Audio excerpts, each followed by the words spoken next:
Robbie Tomlin. Through the final section of racetrack, Jordan Ashburn makes his way home here in Ohio to be the 7th winner of 2023 and his 3rd win of his career. I cannot believe we just witnessed. Jordan Ashburn is a happy guy. Anybody that last year, and I'm talking to the people in the social media comments, that discredited this man for saying, yeah, he's doing well, but, however, therefore, no, forget it. Today it was mano a mano, him against Stu Baylor. All the honor to Jesus. Woo! Yeah, excited and excited to get it done. You know, we got a lot of haters last year. We're back. Competition's so stiff right now, and man, everybody's really top notch. I mean, it could be anybody's day, and I'm just thankful to get the win today and being able to get it done. Take me through your race, kind of how did it go? What was the track like? Start was decent, got into like 3rd, like 3-4 corners in. I went down, thought I was gonna get run over, just balled up like this, dead last, pushed super hard the next like half mile, crashed again, and I was like, okay, well now I know how slick it is, so kind of backed it off, figured out what I needed to do for my speed and pace, and man, I just really chipped away at the guys the first lap. I know I needed to get to the front quick, and that's what we did, and we got to the lead and just pushed all day, and Stu got me the last 2 laps, and I kind of followed him, looking for a spot to get a pass, and he ended up going around the hill the last lap, and if I was in his shoes, I probably would have did the same thing, because could have thrown it all away.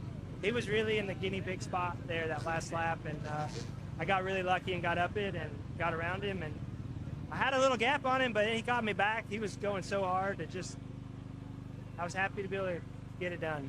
Lap 2 was absolute chaos, but lap 1 I twisted the front end and lost a lot of time trying to get it straight, and lap 2 caught all those guys, and it was just a shit show in the pen section. Looked back and I was like 4th place, 3rd place in XC1, and I had an XC2 guy right on my ass, so I yelled at Craig and Ricky. I was like, boys, we gotta go, that's XC2 right there, and just started picking guys off and went up to the front pretty quick, and from there rode a really good race, rode what I would consider another winning race, and just lost brakes there, 2 laps to go, and you know, it's part of it. Can't win them all, but we can win this championship. We're in it. Consistency paying off. You know, with a DNF, I'm really pissed off about that right now, looking back on the points. But man, we're looking forward to the next few rounds, and summer break. It's time to drink some beer. Being more than halfway through the season and still in the points chase, how does that feel? Points chase, brother. I'm in the points lead. Oh, there you go. Yeah. How's that feel? Yeah, it feels good. You know, I feel like I'm the most consistent guy this year, and you know, I feel like I've been the fastest guy. Just haven't been able to show it. Stupid things keep happening, and you know, maybe it's myself putting myself in those situations. But you know, we're sorting through it and getting better every race. Podium, man. Let's go. Hell yeah, that was good. Yeah, I started off good. I found myself in the lead and kind of didn't want to be there going into the John Penton section, and Ricky was riding really good. And he kind of passed me. I kind of checked up a little bit and then made a couple mistakes, and going in the last lap, I found myself in 5th, and I was feeling good and charged that last lap. Craig got stuck on a hill, and Josh took a main line, and I kind of got off and got around him quick. Fine, grabbed my leg, caught me, flipped me off the bike. I got up, kind of stuffed the bike in front of him, and yeah, had the good lead. Went through the pits and went over the bars again, and still got up, and he was right behind me, and he chased me into the finish line, and yeah, that was a hectic race, but building momentum. 3rd place, another podium. I'm happy. Let's keep digging. Thank you. Dude, gnarly. Penton section, gnarly. Like one of the gnarliest one we've had, and man, me and Liam back and forth that last lap, was able to hang on to it, get him back, and man, me and him battled like the whole race. Me and him went back and forth. So Penton section was like decider. You had to not mess up there, fall down hills. It is gnarly. There's people everywhere. So no, to come out on top, pretty cool. I'm pumped on this one. So dude, I know everyone, like, this was my first win last year, and then now I've repeated it, so the pen's been treating me pretty good these last 2 years. Now to lock down, I was close to Tiger Run to win, and to lock down one this here was it's special. So I'm pumped on it. Thank you, I appreciate it. You put your hands together. This is your XC1 Pro podium from the Wise Pro John Penn GNCC. That'll be feeling good. Man, it's heavy. It's heavy, but I like it. Grabbing third. A great job. Your XC1 podium.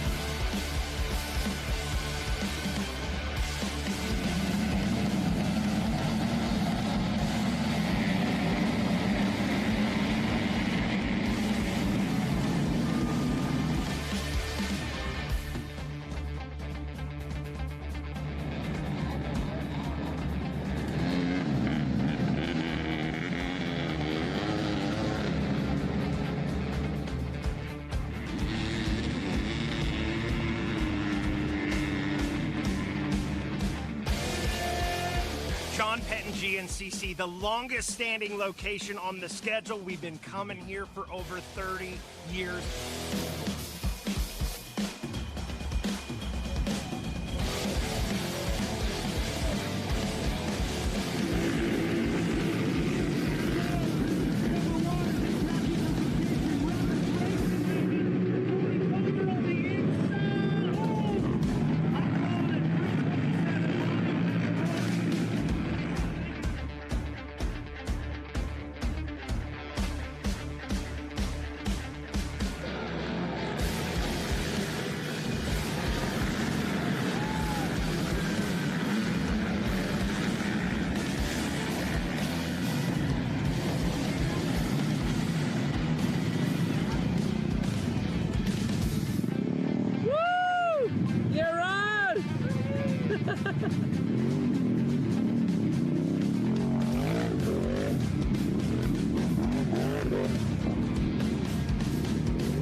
It's only getting better. It's digging in. It's this slop you got going on here is not out in the woods, and it's shaping up nice. I think I'm even going to race dirt bike tomorrow. All right. How was it? It was gnarly. It was a lot of fun. I think Robbie technically got the whole shot, but I did lead into the woods, and then just kind of set pace the first couple laps. Felt like I pulled myself a nice little gap there that first lap, and then started hitting the lap traffic, and they all reeled right back in on me, and I ended up pitting late lap 2, getting me some fresh goggles, gas, and dropped back to 5th. They were all so close, so with the lappers and everything, there was 5 of us battling for the lead, and made a couple good lines, some bottlenecks, found myself back in the lead by the end of lap 3, I believe, and just kept my head down and kept going. bottlenecks made it interesting. I think I hit reverse 3 or 4 times on that last lap, and actually hit limp mode on the quad with like a mile to go. So I'm rolling around like 5 miles an hour, just everything she's got, just looking over my shoulder. But brought her in, and yeah, look forward to the next one. I don't even know how Tough explains it. I seriously don't. I've been racing all my life, and this was the worst race I think I've ever raced, mud-wise. Mentally, I was prepared to know what we were getting into, but then after that first lap, I wasn't mentally prepared. That was insane. Hats off to the whole crew, though, dude. I mean, the bike was working, the GBC tires were gripping as much as they could. This John Penton mud is something different. The bike rode good, the Can-Am machine, dude. Just all in all, man, I'm happy. Really got lucky that last lap. I believe Hayden got a malfunction with the pit. Something happened in the pit. Robbie broke a power steering, and Landon literally got stuck with a corner to go. I couldn't imagine being in any of them guys' shoes right now, just because of I really got lucky to get second today. All right. Once again, I'm sure you guys all know this, but you guys can get your plaques over at registration. We'll take the dirty ones. Clean it up. Brand new Crocs won the race. So if only I could wear them to race. This place is full of history, so there's no reason to think history won't be made today. Now, is that in the form of Bryson Neal going out and dominating? He's coming off a solid race at the Hoosier. He's back. Does he keep it going? Or is today one of those days where it just like the stars align and a guy like the Gator Adam McGill, who's coming off a second place at the Hoosier, goes out and gets a win today? I know we're not in West Virginia, but there's something in the air. It's nasty. It's muddy. It just seems like the Gator might be chomping today. And then Hunter Hart, Cole Richardson, you know they're going to be in the mix. It's going to be a good one. History is going to be made today here at the John Penton GNCC. Are you ready to go GNCC racing? 10 seconds for row number 1, the XC1 Pro. If I don't fall, I'll be able to go bumping and grinding. Let's go, Lane McCormick, making a grown man move for the whole shot and the early lead. Here we go.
GNCC.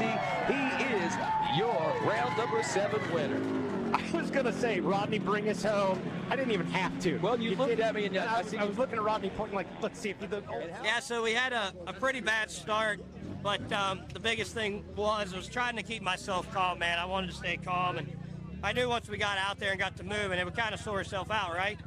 And man, we got in some of them bottoms there, and I'm really happy I had my Advent 22-inch overbore tires, and man, it would just hit Gravedigger through everything. I just hit everything, stayed on the main line, and just kept chugging away. And you know, the race motor held up great. My instant clutch, man, there's just nothing like this. But I can tell you one thing: I feel like a real, because I told my wife to stay home because it was going to be, and here I am winning. I love you, Haley. Oh, second place, man. So happy, finally. It's been years. It's been so many years, and it finally everything come together. Finishing behind Adam, I'm happy. That is awesome. Finally.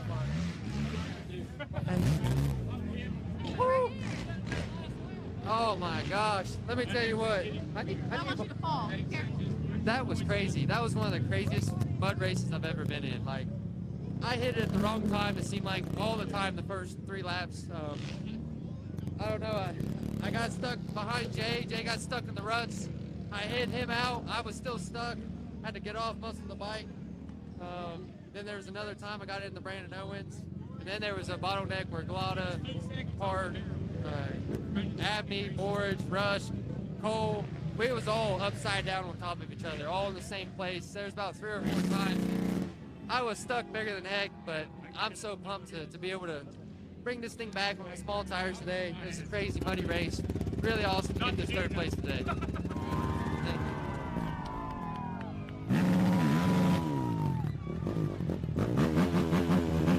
Ladies and gentlemen, for the final time, your XC1 podium.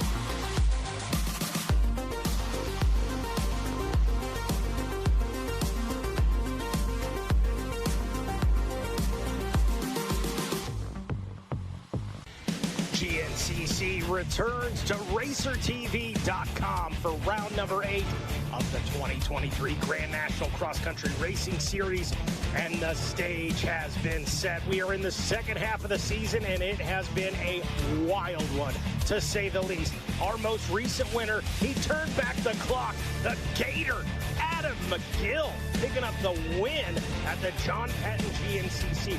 Can he back it up? Is he happy? Is he content? Is he already focused on snowshoe? And then, of course, Josh Merritt clicking off his first ever podium performance in the XC1 Pro Class, a historic day for his racing career. The confidence will be big with Josh Merritt today. And, of course, Bryson Neal having an incredible ride, riding almost a minute faster than everyone else on the track for the last 2 laps to seal the deal on 3rd place for the day. Where is Hunter Hart? Where is Cole Richardson? They gotta stop the bleeding, and it's gotta start right here, right now. GNCC on Racer TV. Are you ready to go? GNCC Racing!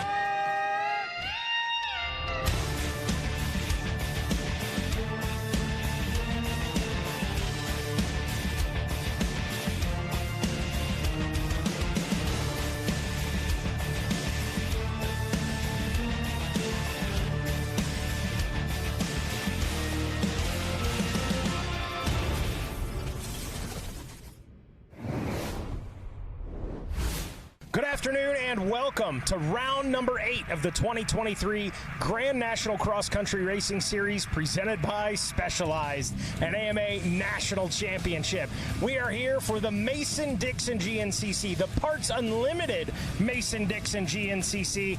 Johnny Gallagher, 8 rounds into the year.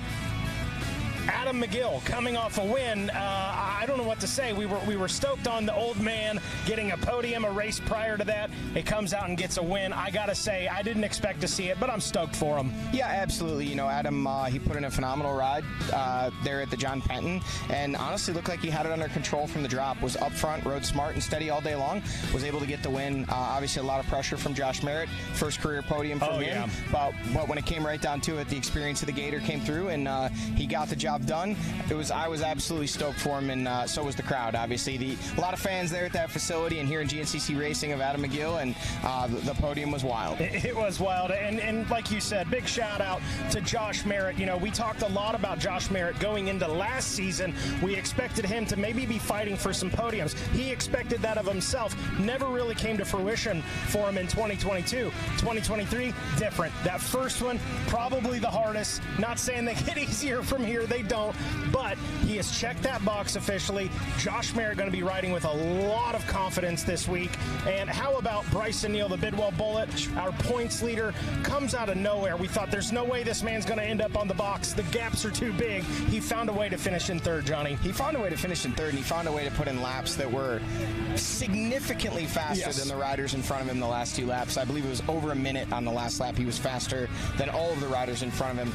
But nonetheless, I mean, it was a points day for him. You know, you could look at it on paper and say third when you're fighting for a championship is an okay day, but given the guys that he is fighting with in that championship, both big zero scores on the day, and Cole Richardson, the second one in a row for him of a bad day, not a no points day, or actually, yes, a no points day, and then Hunter Hart having that issue in a 0 points day as well. So a huge day for the Bidwell Bullet. You know, a 21-point extension on that already massive, getting to be massive points lead. Yeah, so it is put up or shut up time. I think if you're Cole Richardson, if you're Hunter Hart, it's hit the reset button time. I got to hit the reset. I just got to come out here swinging today and hope for the best. Yeah, I'm going to be honest with you, Mikey. Earlier in the year, we were talking about who's going to be the one to stop Bryson Neal.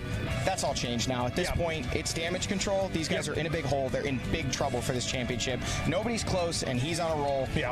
It's at this point, I hate to be this guy. I know we're only, this is round 8 of 12. But at this point, if somebody can't knock off basically consecutive wins to the end of the season, this is Bryson Neal's championship to lose at this point. That's it. He's got to keep putting it together, though. We know that. Things can happen. Anything can happen. XC2, Johnny, Steve Harrell back to his winning ways, put it center of the box. It was a good day for him. Yeah, it was, and phenomenal speed in the beginning of that race. You know, the guys up front in XC1 were kind of being cautious, picking their lines. Stephen Harrell was absolutely sending it. Was at one point up well into the top overall positions on the podium, leading the overall.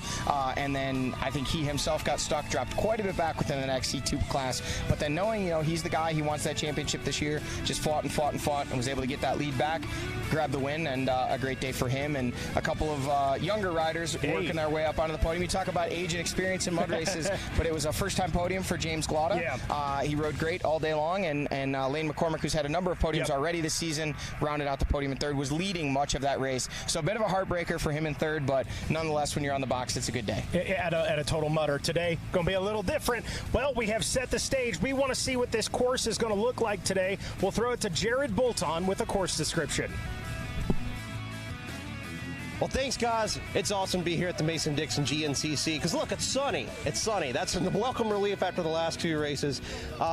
What might not be a welcome relief to some is the dust, but for those of us on the track crew, hey, we'll take the dust any day. Maybe not any day, but definitely after the last two races. The actual racetrack here, this is a pretty unique racetrack. You start off, the pits, the start, the finish, all of that stuff is in Pennsylvania, and then you're going to cross over into West Virginia. And these two pieces have a very unique feel. Obviously, we call it the Mason-Dixon for a reason. You're going to take off from the start. You got about 4 miles of a little more open, flowy trail. And then guess what? Just after the 4-mile mark, you're going to cross over into West Virginia, and things slow down significantly. It gets a little tighter, a little twistier, a little more up and down. Slows you down a little bit, all the way past the 8-mile mark. So you got about 4 miles of open stuff, 4 miles of tight stuff, and you're going to cross back into Pennsylvania, and obviously it's going to open back up again. Last quarter of the track is also back open. Flowy, good stuff. Really unique racetrack, beautiful facility. Can't wait for a great weekend of racing. Back to you guys. Well, thanks a lot for the track description there, Jared Bolton. Looks like we've got a good one in store for everybody here today. But wait, there's more. You heard from me and Johnny. You heard from Jared what this course, what we can expect from it today. But we want to get some rider insight, specifically our most recent winner, the Gator, Adam McGill. Last race was something, man. I mean, it's I don't know how to explain it. I'm still in shock, and I'm very happy because it's been a few years, and we've struggled with some issues with me and some mental stuff, and I never thought we'd ever be back up there. Man, when I come across that finish line and Ricky waved that flag and I got that beer shower, man, there's nothing better. And I can tell you what, it's got the fire back in me. And this race here today, to me, is a pregame for the big game. Oh yeah, I mean the conditions are 180 degrees difference, and with it being said, the track is faster here. It's a little less technical, but the dust is definitely going to play a factor. So that might still play into my, my little pocketbook that I have with all my tricks and being able to. Yeah, we have a man purse. Okay. So that might play into my favor with being smart and riding in the dust. I've been doing it now 20 years, and riding in the dust. I've won races in the dust. I've won races in the mud. And I'm really, really, really hoping today, and realistically, a top 5. That's what I want. I'm happy with anything above that. But, anything can happen. We can still pull out a good start, make a bunch of dust, hit some sandburns, and still maybe pull out a win. All right, folks. Well, there you have it from the Gator himself. Will we see him back up there battling for another win or another podium? Will it be a new face? Will Bryson Neal be back on top? We're going to find out here in just a few moments. We're going to let this guy run down, do some 10-second calls, and we'll be back with racing action live on Racer TV right after these words from our sponsors.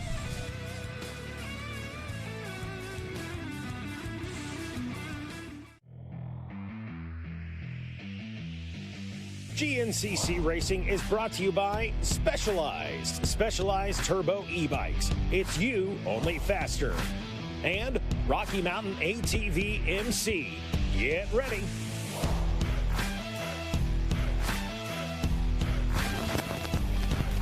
And good afternoon to everybody watching at home on RacerTV.com. Round number 8 of the 2023 Grand National Cross Country Racing Series presented by Specialized and AMA National Championship. As you folks at home tune in here at the track, we are ready and dialed for our national anthem. So without further ado, if you're here with us, please at this time remove your hats and cross your hearts as we honor the greatest nation in the world with the playing of our national anthem.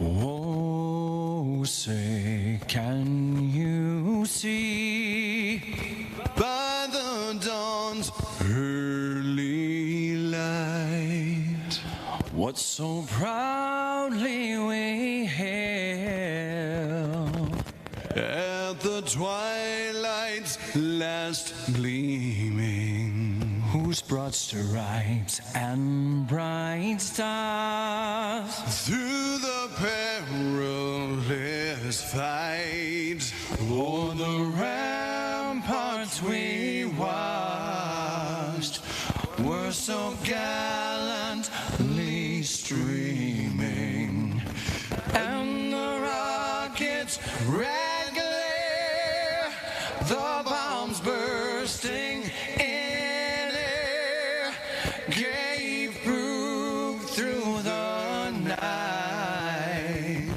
that our flag was still there. Oh, say does that star-spangled banner yet wave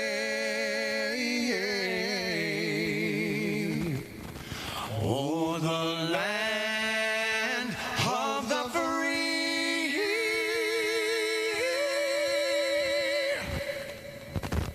and the home of the brave.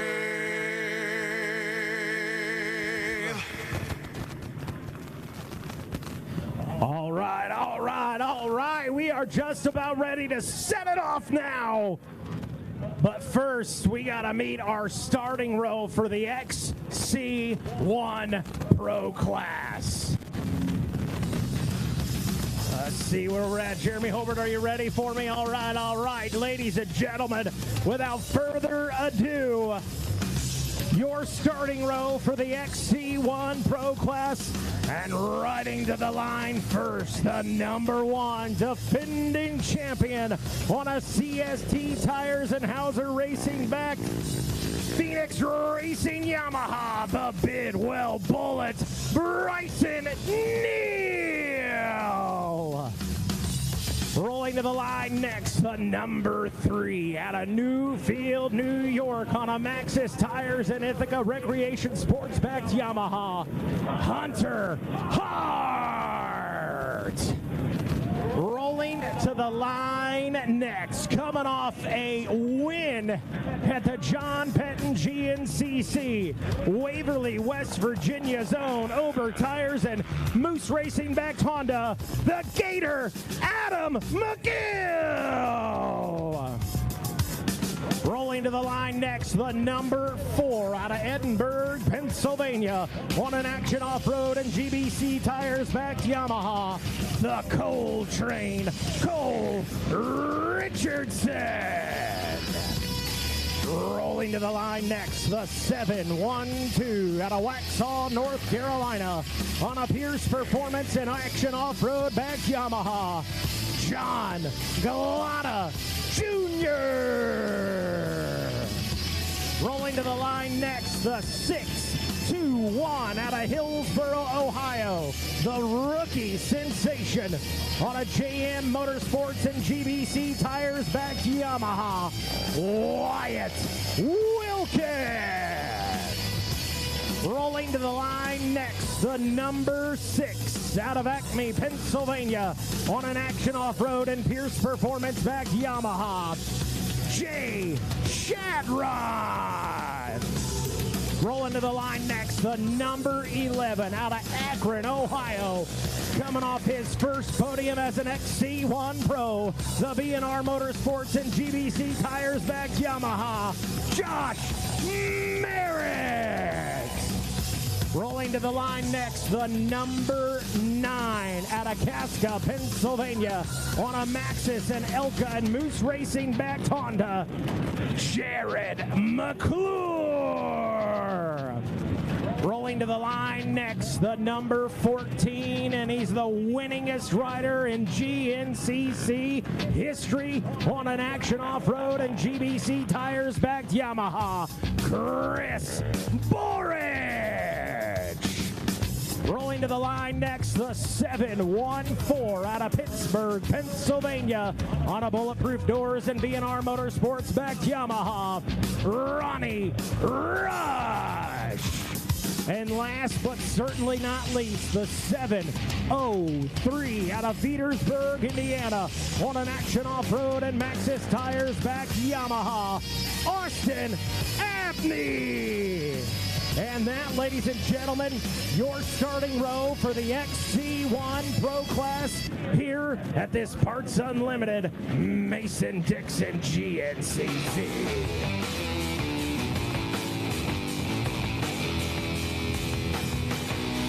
And now we reach a point here where the XC1 Pro class, they get their line choices. And at this point, as DJ Jorge Mixmaster Murphy exits the Monster Energy Activation Transport and jumps into the RMAX 1000 Yamaha, we like to say, DJ Jorge, remove the meat. That's right, like a Beyond Burger, we remove the meat.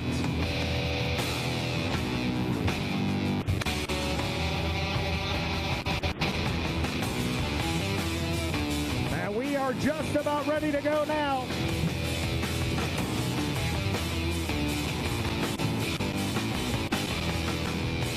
So DJ Jorge Mixmaster Murphy exits the starting line, and now all attention will turn down to turn #1, where the maestro himself, Ricky Towery, will take the reins of this race.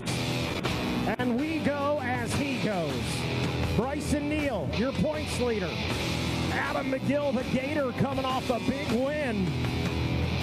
Can he back back it up, or is the Gator already thinking about the party that is Snowshoe? He might be. 1 minute. 1 minute. And we are just about ready now. As Ricky Towery will step forward, he'll look down at the watch. The man is methodical. And again, we go as he goes. Some guys that need a win today. Hunter Hart needs one. Cole Richardson needs one. Both guys very focused. Blue flag waves. Shut them down, shut them down, shut them down. As we are just about ready to roll now. And here we are. Mason-Dixon GNCC. Are you ready to go? GNCC Racing.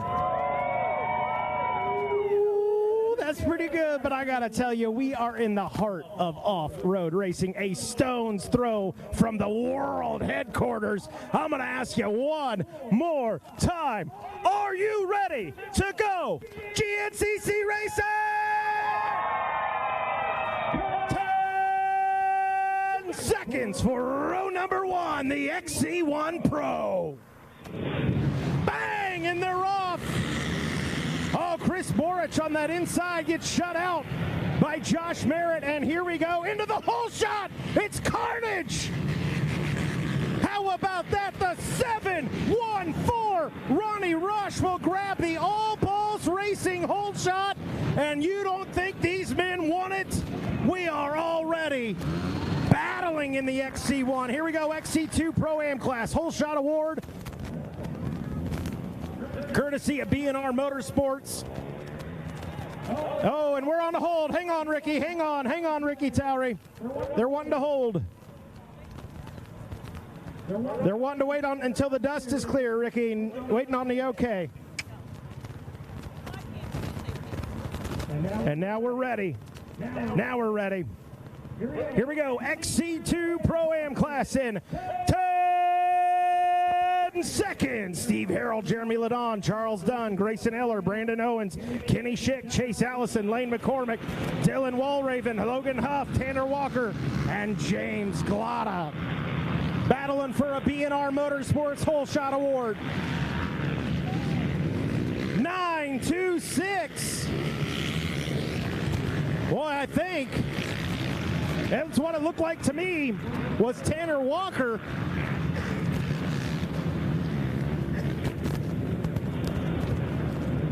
Mercy Sakes Alive, College A, 16-19 in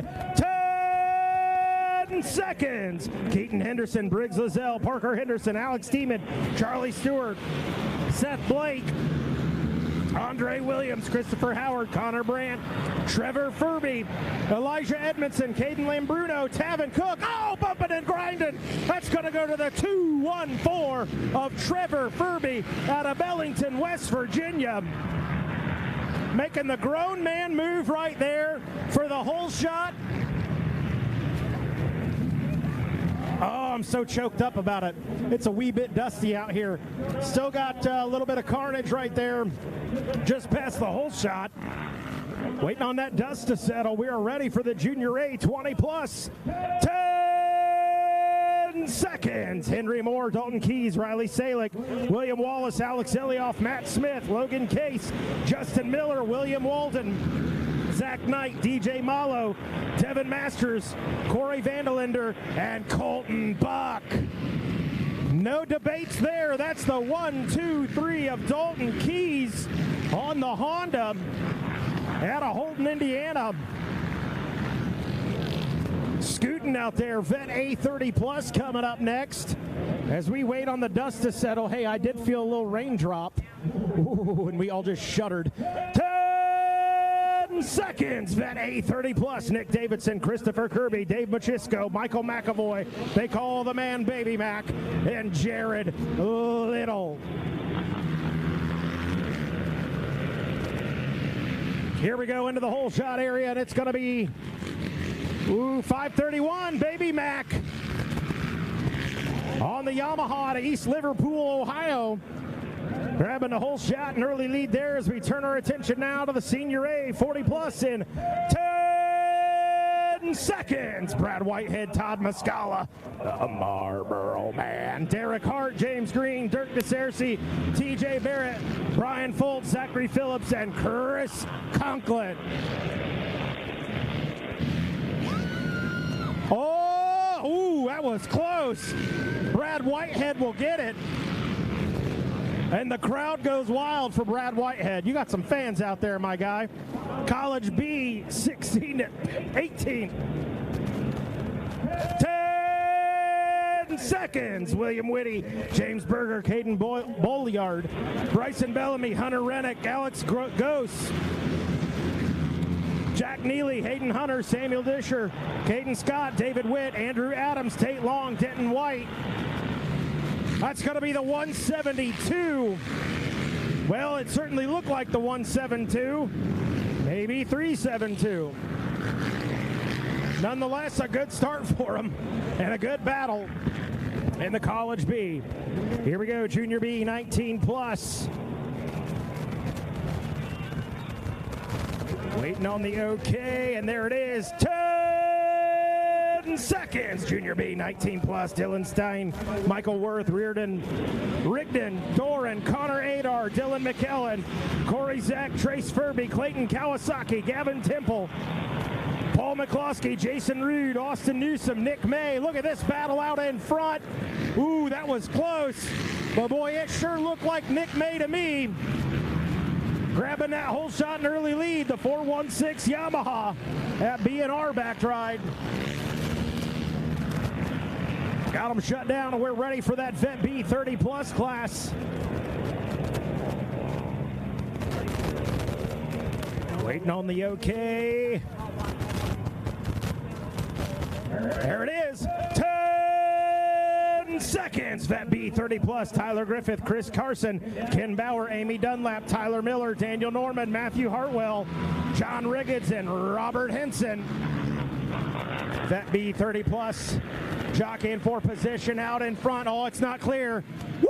How about that? The 742 of Daniel Norman out of Greencastle, Indiana on the Yamaha with the grown man move in whole shot for the early lead.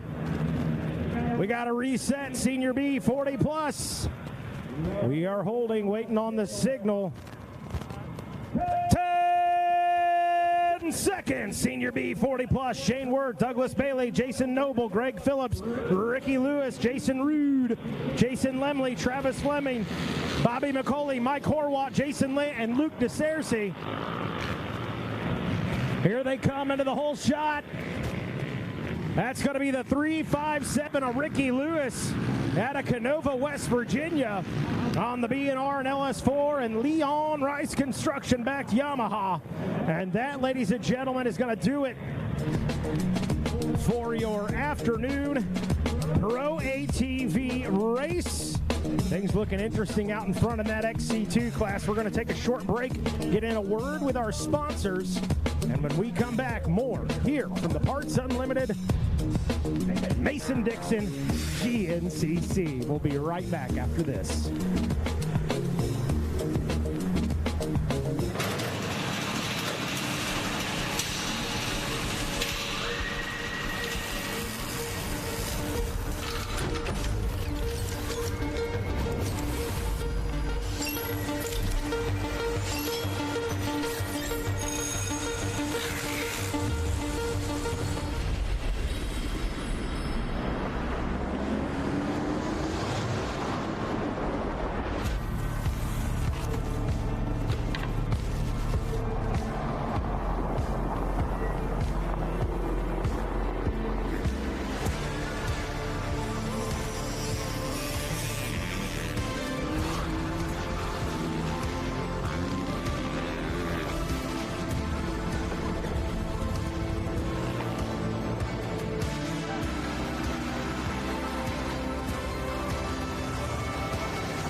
Yamaha YZ450F.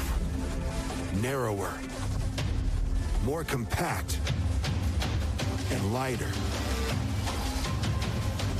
Built to do one thing: go faster.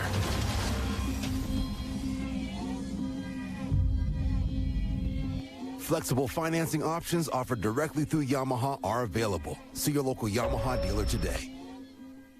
Born of family values and a homegrown work ethic, Cometic Gaskets seals your machine so you can focus on the finish line. Cometic Gaskets are the competitive standard for racers who demand the very best. Cometic Gaskets are constructed from superior materials designed to perform in the most demanding environment. Whether it's championships on the line or a day in the dirt with friends, professionals and enthusiasts depend on Cometic. Cometic Gaskets, sealing championships since 1989. AMSOIL runs on freedom and has since 1972. We punish our products firsthand in our world-class laboratories and beyond, because some things can't be learned from a test tube. Run with us.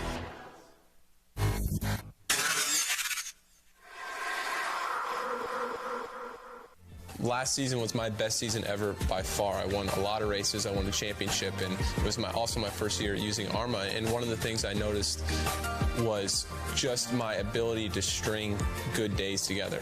You know, like especially in the summertime in Florida, where you're riding every day and the heat index is 108 degrees and you're doing 230s and going to the gym and bicycle and all that stuff. I think in the past I've been super inconsistent day to day. Yeah, I may have a good race here or a good day during the week there, but overall I think where I improved the most was my consistency in my recovery.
GNCC Racing is brought to you by Specialized Turbo e-bikes. It's you, only faster.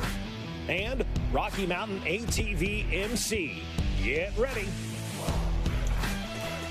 Hello everybody and welcome back to the 2023 Parts Unlimited Mason-Dixon GNCC. We are off to a dusty start to round number 8 of the Grand National Cross Country Series presented by Specialized and AMA National Championship. My name is Jackson Burrow and I'm alongside Zach Herron to bring you all of today's action.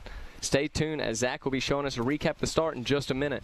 Yeah, thanks, Jackson. And like you said, it's been a dusty start, a little bit of a different story compared to what we've seen so far in 2023. But yeah, a lot of dust. But ladies and gentlemen at home watching on Racer TV, I want to let you know before you even get a glimpse, the rain is starting to fall. We take a look at our Specialized start recap, starting off with the XC1, and there was chaos. As you can see, the fans out in droves here in beautiful Morganton, West Virginia / Mount Morris, Pennsylvania. I know it's right on the border. But the XC1, they go off and rolling, and right in the center of the screen, you see Bryson Neal kind of get collected with Hunter Hart, kind of get slid sideways, and they both shuffle to the back end of the pack. Up at the front, it was Ronnie Rush technically grabbing the whole shot, but it's going to be last weekend's second place finisher, the number 11 of Josh Merritt, full of confidence and showing that as he grabs or leads them into the woods. Now at the bottom of your screen, you saw a couple of riders come together. John Glotta Jr. involved in that as well. You see him on the bottom of the screen, and there is the number 1 taking a look over his shoulder, the last rider in that XC1 row to make his way into the woods. So a lot of work in front of the number 1 to go. Now we take a look at that XC2 class, and more of the same. Not a ton of traction coming into that first turn. We see him getting slideways coming in there. Grayson Eller, Steve Harrell in the mix as well. We were trying to get a look They came together right there in the first turn, and as you can see, just a huge pile up right there in the inside of that second turn. I know Eller was there in second. We're still trying to get an update on exactly who came out first into the woods. But Jackson, we're 2 turns in of that specialized start recap there, and we've already got crazy passes, crazy crashes, and crazy shakeups. Now, as we get a glimpse at our leader, the number 11 of Josh Merritt coming off of his first XC1 podium just a couple of weeks ago, grabbing a second, and he's out in first spot right now. And he looks on fire already going into this one. I believe that's Cole Richardson right there. That is in that second place position. Then that is going to be, I believe that might have been the number 14 right there coming across in third. There is the 521 machine. Trying to write down, there is Rush there. There was Wyatt Wilkin. There is the number 1. So, yeah, Chris Borch there on the number 14, sitting in that third place spot.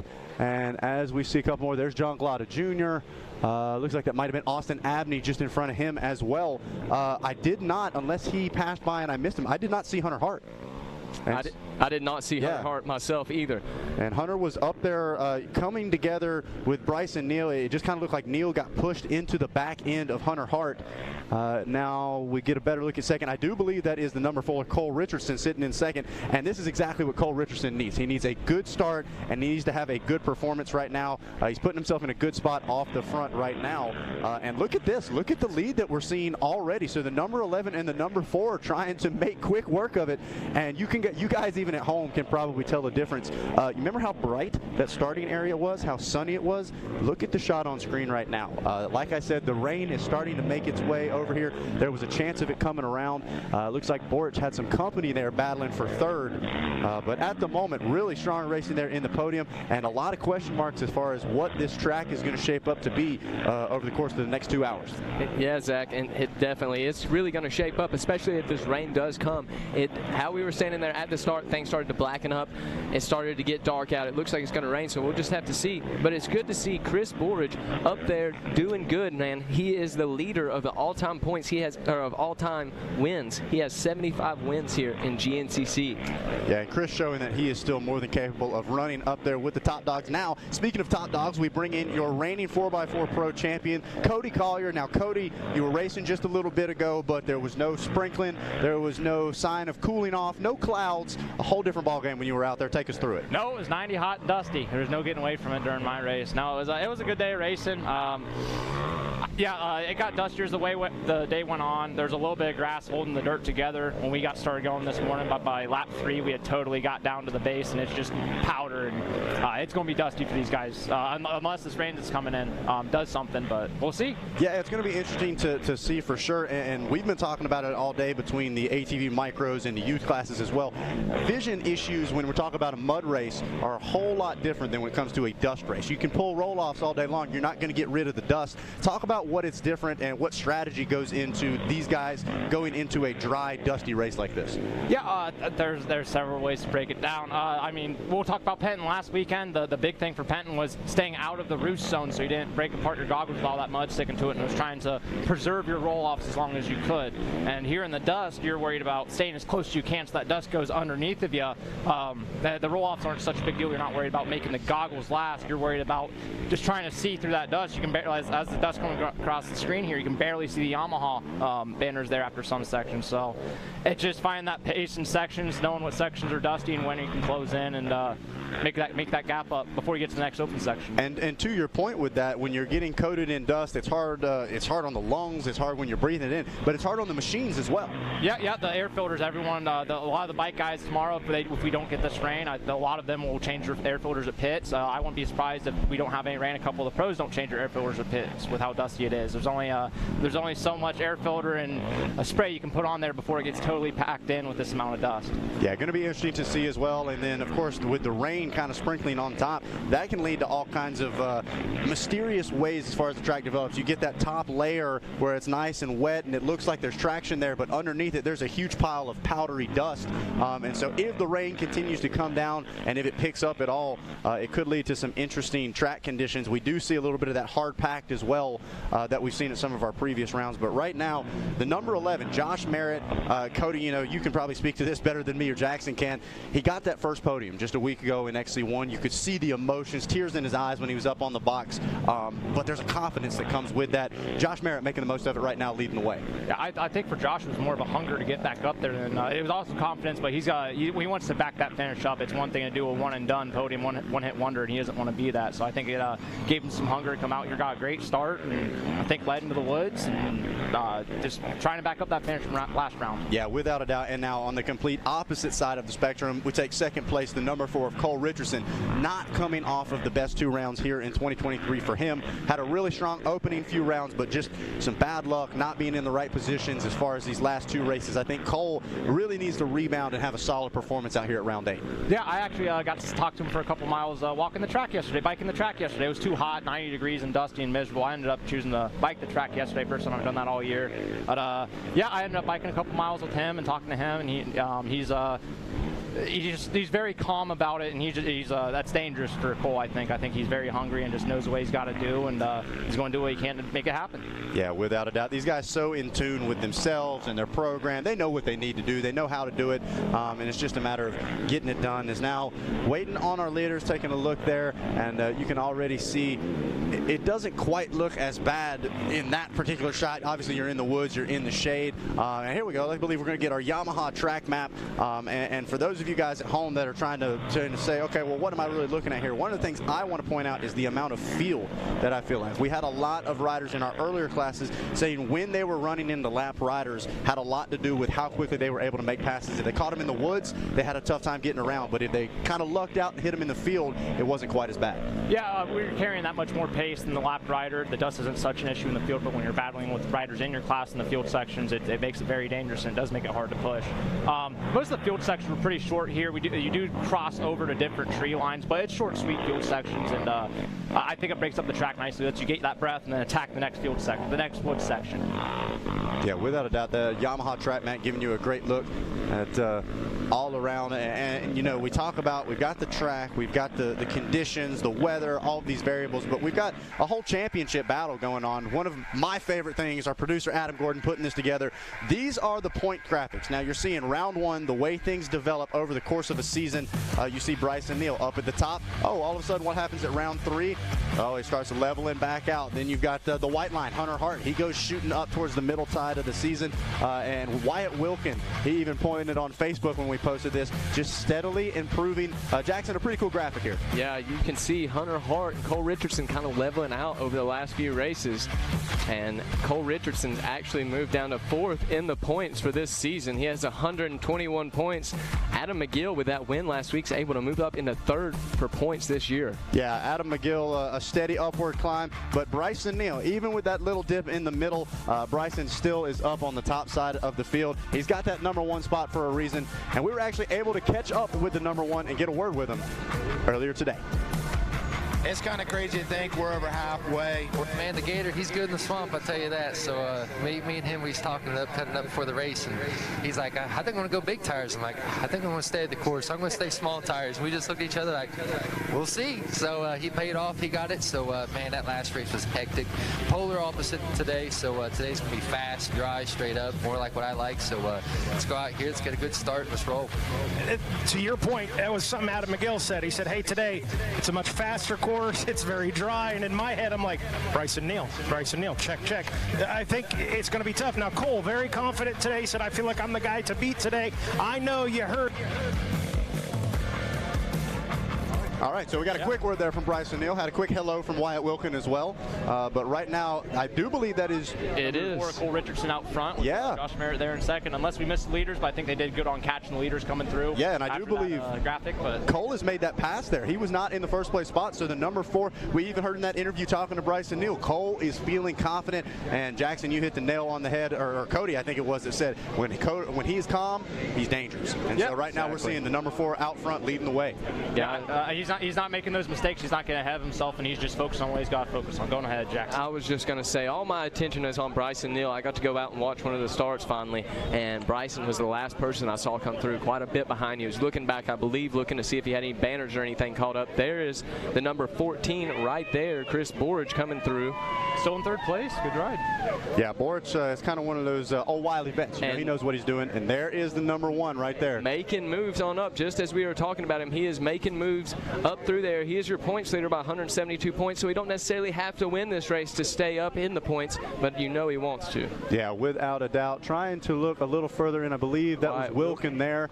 Wyatt really starting to feel strong as well. Him and Bryson Neal had a battle all the way to the finish line for that final podium spot at the last round. There's John Glada Jr. Good to see him up and fighting after a bad start as well. But yeah, Wyatt Wilkin, another one. You know, we've been calling him a rookie here. It's you know, he's getting seasoned at this point. He's got the experience. There was Austin Abney there, and I think Wilkin is really starting to look for those podium finishes and get some consistency up on the box. Yeah, I got to talk to him after the last one. He was 0.8 seconds off of Bryson. He had third all the way until 4 or 5 corners to go. He made a bad inside line choice. The outside line just went from outside to inside, and Bryson was able to pick him off just a few corners from the finish. So Bryson Wyatt feels like he got one stolen from him at the last round. He's looking for redemption here. Riding super well with the OCR last weekend. Got to go out and race with him out there, and Wyatt's hungry. Yeah, no, without a doubt, and he's been that way this whole time. The drive has been there, but the patience has been there as well, and that's a big thing. We did get a glimpse there of your XC2 leader, I believe, the number 12 of Steve Harrell there leading the way. So now we take a look at mile number 10, the Monster Mile, and we saw, was that McGill that we caught? Yeah, McGill that we caught there. So I was telling everybody, I've been watching Animal Planet. You know, the Gators, they lay dormant. Okay, so we're getting told by our producers so there's Borch there. So it looks like McGill has made the pass for that final podium spot, and that's what I was about to say, guys. When it starts heating up, them Gators start getting hungry. He got a little taste of the win. I'm telling you, McGill, I think, is dangerous. He really seems to be having that full program put together, makes the move for third place, but he's got Bryson Neal coming behind him. I bet he's hoping that number 14 can ride a wide quad and really try to maybe get a little bit of time. Yeah. Yeah, taking 2 sets of dust instead of 1. Yeah, Bryson, I'm sure, seen McGill there and is not going to let him get away this early. But yeah, you know, Hunter and Junior having come from the back of the pack with Bryson. Bryson, like you said, has the dead last start, and he's passed all of them, and he's further up than all the guys so far. They got bad starts. We talk about the smoothness of Bryson. It just seems like he's not even trying, but Bryson Neal has an aggressive riding nature. He kind of bulldogs that quad around, and it seems like when he does get those bad starts, he is able to make quick passes really quick off the bat when everybody's still bunched up, and clearly benefiting because he was behind Hart, he was behind Glada going into the woods, and then when we flash forward into the woods, he had already gotten around them. Now sits in the 3rd place spot and is chasing after Cole Richardson and Josh Merritt running there in 1st and 2nd. Now we get a look at that Yamaha live drone. Some beautiful shots there of the open field sections, and then we kind of chase them through the woods here. Look for a helmet darting back and forth from time to time. But yeah, it's been exciting racing. Jackson, we thought we had seen the extremes of GNCC with the mud, but a GNCC dust race is a whole different ballgame. Yeah, I was just about to say a whole nother type of extreme. Hopefully we can get a little mist throughout this race, maybe tame things down, but if not, these boys will have it to do out here with this dust getting so much. Some of the people outside were telling me they couldn't even see the mountains off in the distance. The dust was so bad in the earlier races, and it's only getting dustier. Yeah, without a doubt, and on top of the dust, we've got some serious heat this weekend as well. Now with these clouds moving in, a little bit of a sprinkle, honestly, probably a very welcome change of pace. Cody's over here shaking his head. We didn't get any of that in the 4x4 Pro race, but yeah, it was brutally hot out there, but I would say this is one of the warmer races. And now we get a look. Okay, so these quads are going through this unique section here, having to go up and over these logs. Yeah, Coleslaw making easy work of them right there. I was about to say, that's pretty much how it is meant to be done. There was a little bit of confusion there. We were up by the starting area, and nobody was sure whether the quads were going to do it or not. And this is one of those make or break sections. It theoretically shouldn't be too difficult to get through, but if you make a mistake, you can lose lose a significant amount of time in a hurry. Well, I don't think any of these pros will have a problem the first lap or two, but lap 3 and 4, when there's 10, 12 lap riders stuck in there, crossed up sideways, it's they got that lane on the left open as a backup, but I think it'll get interesting as the day goes on. You see a couple bikes stuck in there, and they're having to change their line, not able to go straight, having to turn between the telephone poles. Yeah, without a doubt. Now, there was McGill. We moved back. This ought to be a great indicator as far as the gap between 3rd and 4th. We should be looking for the number 1 of Bryson Neal coming around on that Phoenix Racing Yamaha. The Gators hoping for number 14, still holding them off. Oh, that's right. I didn't even think Boris is still there, and he's doing it. He is. Look, now we might see a pass through the log section. Side by side, the number 14. Here comes the number 1, absolutely sending it. Yeah, I don't think Boris going. Boris got lost his drive. I don't think Boris will have fought him too hard into that corner. Ooh. And look who is just behind him. Jared McClure and Hunter Hart on the charge. Man, so how about McClure up there as well? And then Hart, yeah, I think Hart can see the number 1 just in front of him, and he knows he's got to hang on to this thing quick. There goes Cole Richardson. Oh, he's getting the muscle sign there. Stay strong, keep it going. Looking good out front here in the GBC Tires pit stop area. And Cody, what's your opinion about that log section there? You think that's a cool, unique? I love when they add stuff like that, something different, something for the fans, something technical, not just some of the GNCCs just feel like they're too open, too fast. It's nice to have those slower sections, kind of see our technique a little bit. Without a doubt. Now, it looked like McGill there, he was doing some kind of signal. I'm not sure what that was. It might have been a hand pump for all I know, but it looked like he was trying to signal to his team there. And here comes, I believe that's second place, Josh Merritt there. We just seen Cole Richardson come through the last time they showed the shot. Cole's opening it up. It looks like 15, 20 seconds already, and I'll see if they can catch him through the dust. I'm telling you, McGill looks like to be the man on the move. Every time I see him, it looks like he's closed just a little bit on the number 11. So the Gator definitely starting to do work. As he pulls in on Merritt, Cole seems to be pulling away from Josh at the same rate. So let's see if the Gator, once he gets into second place, gets a little bit of that clean air, see if he can chip into that lead. Without a doubt. Now, we saw Neal go by, and it looked like Borch was right there with him. Then we've got McClure and Hunter Hart locked into a battle as well. So several different battles all the way down to outside of the top 5. I believe that was Ronnie Rush and Wilkin there. So look at that, little groups of 2s. It seems like everybody's got a buddy to ride with here for this first lap of the Mason-Dixon. You know, we don't see that in the dust. They must have just closed in enough, got enough pace, they're able to get to those rear tires, and the dust just going under the quad instead of in their eyes. So it's cool to see how these dust races shake out. There goes Glada, as you can tell from that tall stature coming around through there. Yeah, John Glada Jr., honestly, one of the only riders in whatever category that I truly have to look up to as far as just height goes. There we see Austin Abney ditching the goggles. Now, Cody, we talked about this. We see this a lot in the mud as far as, hey, you know, we're out of roll-off, something happened, we got to ditch the goggles. In a dusty situation like this, I would think the absolute last thing you would want to do is take those goggles. Absolutely. I think Abney, he likes being as cool as possible, and if you see any of his photos at his local races, he's always got his goggles off. So I think that's just one of his things. I think it's just something he's got to work on to keep those goggles on, where he can be comfortable and just last another lap with those goggles on. He'll be totally used to that heat. Now we're getting a look at this Yamaha live drone, and these are some of the final few corners before they come across the finish line. We've seen it in the ATV Youth. I'm talking a wild finish there in the ATV Youth, right there in that corner Cole's going through right now.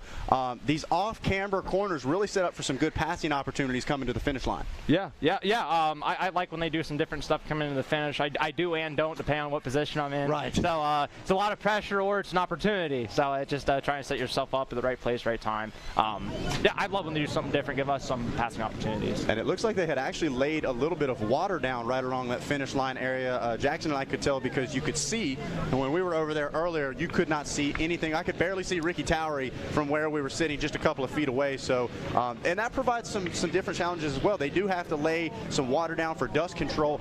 Obviously, these quads, they beat down the ground. It gets kind of hard packed, and then you throw water on top of it. It makes for extremely unpredictable and slick conditions.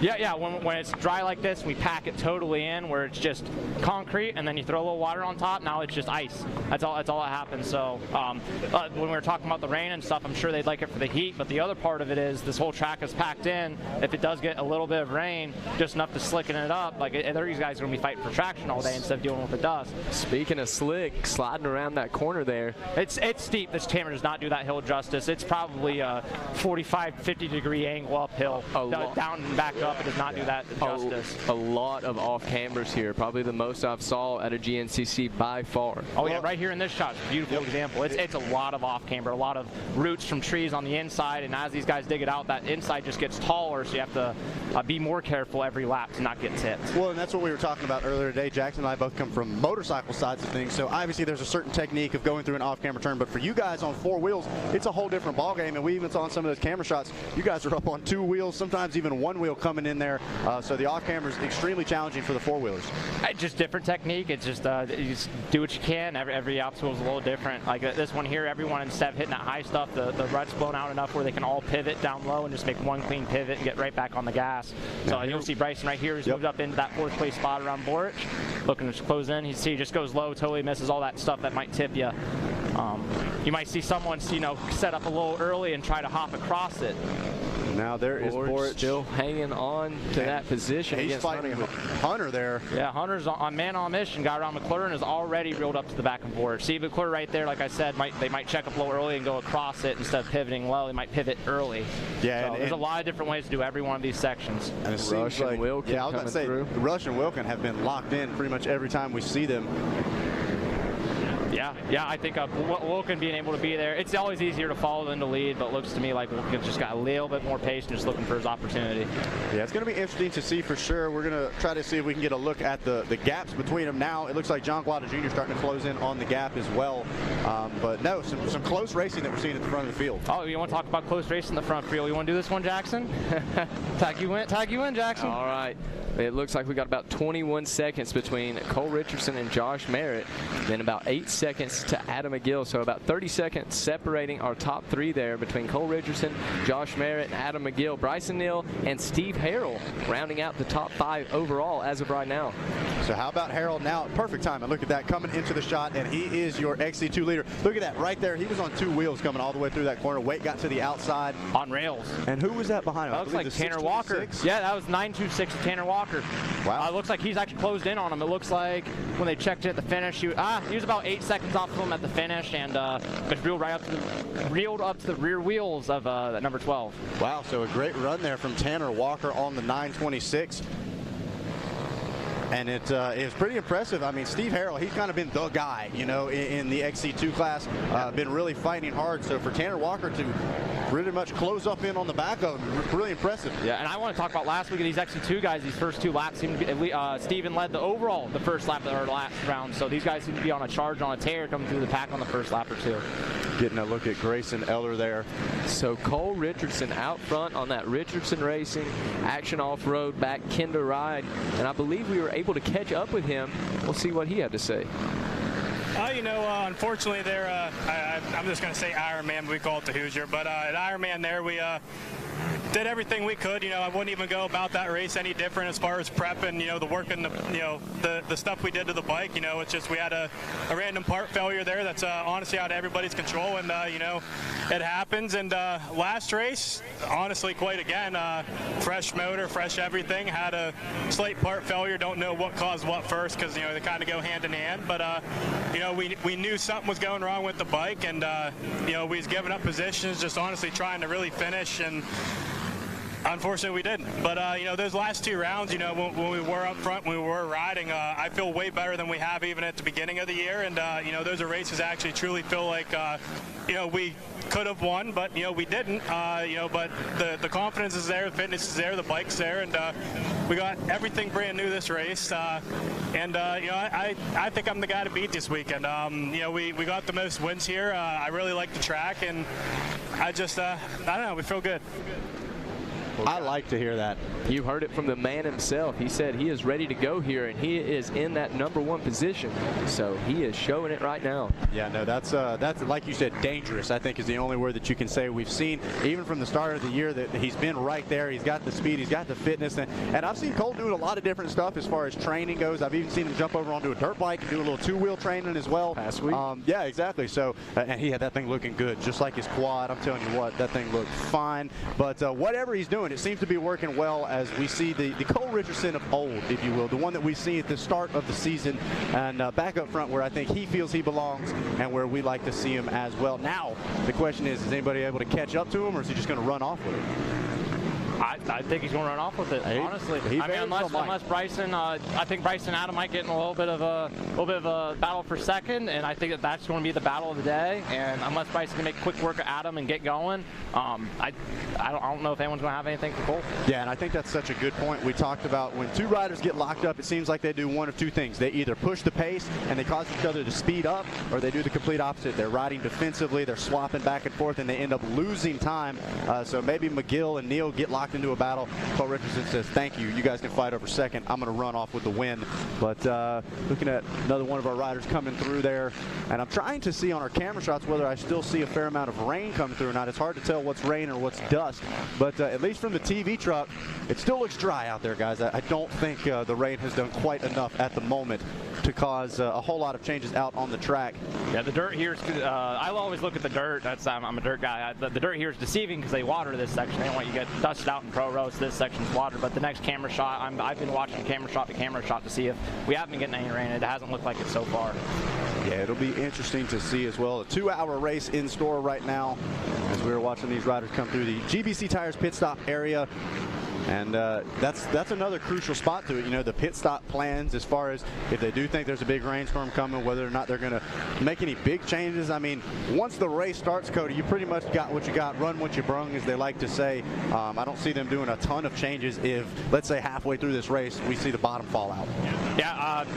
It's that balance, right? How much time do you lose?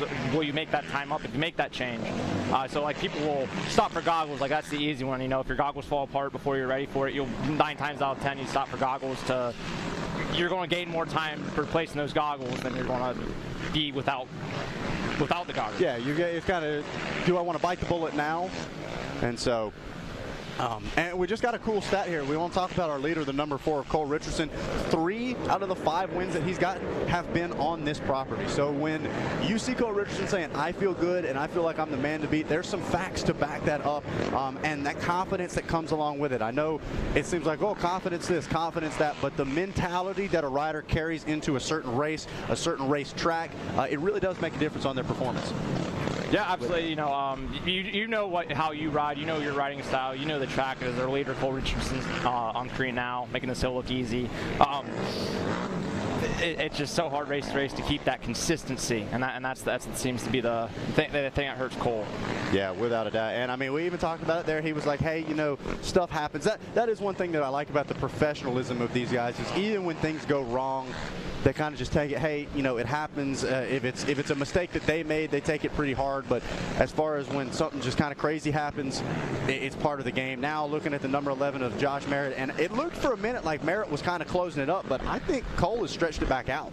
I think it's staying pretty good. I think McGill is closing on Merritt, but I don't know how much Cole's been able to pull on Merritt this first few miles of this lap. Yeah, if it has changed, it hasn't been a ton, but McGill has definitely, I feel like, closed that gap up. I don't necessarily know if he's able to see Merritt, but he's able to, he knows if he's in that thick dust, he's got to be getting a little closer for sure. Yeah, you can't see him, but you can see his dust cloud. Yeah, without a doubt. And then there comes the number 1, Bryson Neal, and even in that section right there, he just seems like he's carrying a little bit more speed. Neal is pushing hard, and I think he wants to get up there and start fighting for some podium spots. One thing in Neal's advantage here, I even heard him say myself that he likes these kind of conditions. He likes the dust, he likes to dry like this, so it's still anybody's game with only 41 minutes into this race.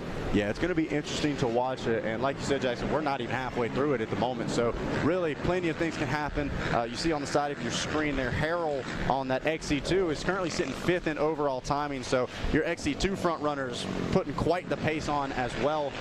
My question is how much Hunter Hart's going to be able to work through this field. We know he's up to 5th right now. He's around Borich on our last shot, and he didn't look more than 20 seconds off the Neal. Yeah, I think it's going to be interesting to watch, because if you really want to look at it, Neal and Hart, they've kind of been our top 2 guys as far as speed goes. They've been at the front of the field. They've had their issues, but Hart's going to have his work cut out for him if he wants to track down the number 1. Yeah, and like we were talking about earlier, that Rush and Wilkin battle. Wilkin has gotten around Ronnie Rush here and has already caught up to Borich and McClure in front of him, so he's looking to make his way to that top 6 and then hopefully get a top 5 for him today.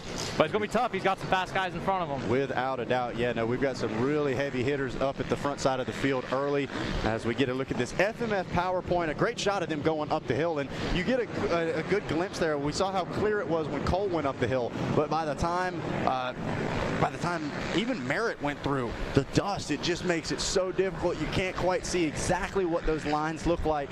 And so really starting to play in, I believe, was that Abney there? Is Abney there? Yeah, in the woods, you know, it's not as dusty, but there's not as much wind. So, like, it can build up, and it's stagnant in those woods. Yeah, it almost is just like a floating dust. It doesn't go anywhere. There is your XC2 leader. Picking through the XC1 guys. Back in, stepping out there just a little bit as he was hopping up the hill. No worries, kept the throttle on. And Tanner Walker. Yeah. Keeping him honest. Hanging strong right there. Hey, this is pretty close to his house, Mr. 9-2 himself, Tanner Walker. Yeah, this is very close to home turf for him. I'm sure he loves these conditions, rides them all the time, and he's putting a really strong run here, keeping your points leader and 6 out of 7 time winner this year, honest. Yeah, I was about to say, that you cannot sit there and question whether or not the number 12 has been the man to beat here in this XC2 class. Really strong performances, really good consistency, some of the best that we've seen all season from any of our racers. Now we pop back up to our leader. There is Cole Richardson checking in and checking out of the Method Race Wheels Method Alley. And now we wait. I don't have the stopwatch pulled out. I'm not quite sure what the timing is here, but Merritt should be coming through next. What I want to see is how close McGill is to the back of second place. Yeah, I think that's going to be the battle to watch here for the next lap or two, and see if Neal closes in on them. And then Hart's worked his way up, got some clear air to fifth. So I wouldn't say that's much more than 20 seconds. Yeah, it looks like he's keeping them honest. It wasn't a ton. There goes Merritt down the hill.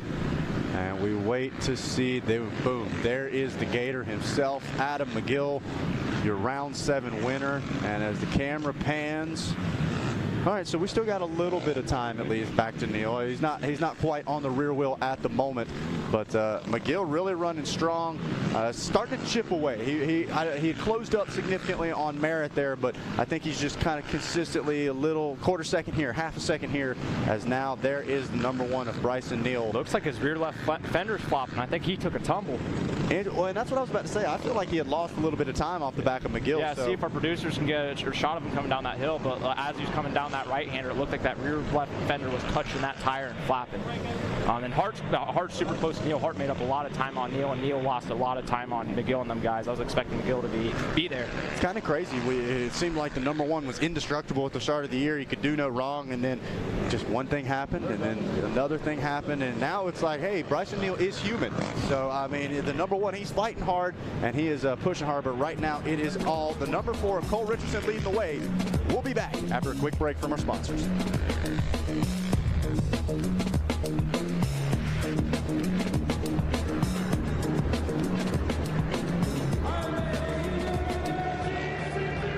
I'm 7-time GNCC champion Walker Fowler, and I run GBC.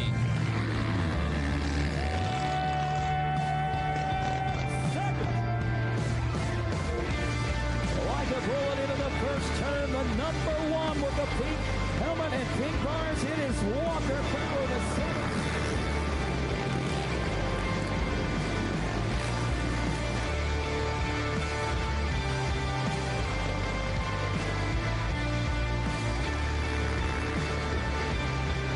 And a fist bump. You should be proud of yourself, Devin Feehan. What a ride today. I'm Devin Feehan, and I run GBC. I'm Josh Merritt, and I run GBC. I'm Chris Borch, and I run GBC.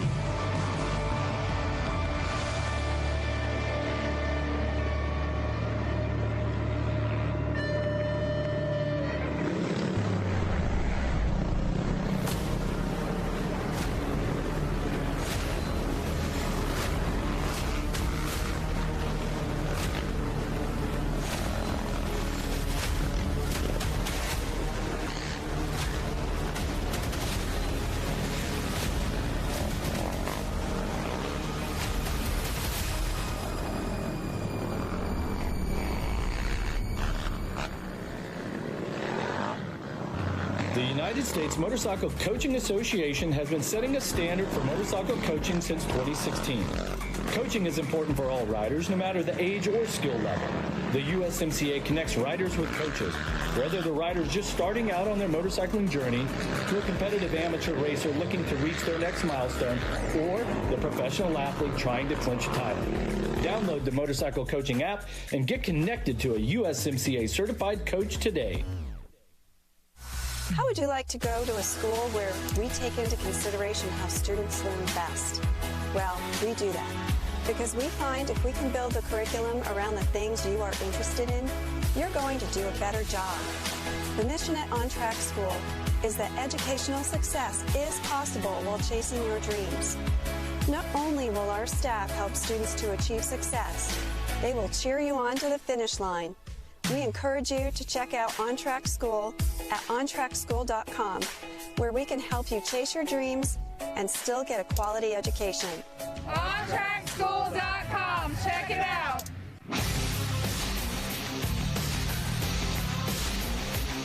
In the premier form of off-road motorcycle racing in the world, it's the beginning of a new era. 17 Supercross, 11 motocross, and those 3 playoff rounds.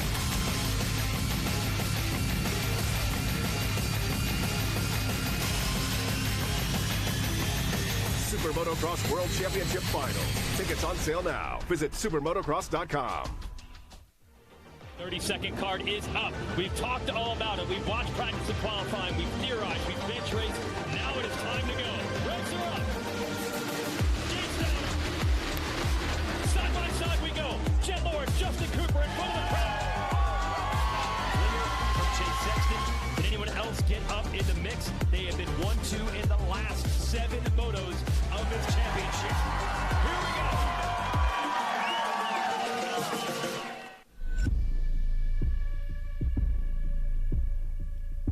Every race, every day, in every way. Print, social, digital, video, photo. Every race, every day. Every result, every story, every rider, everything. Moto every day with Racer X.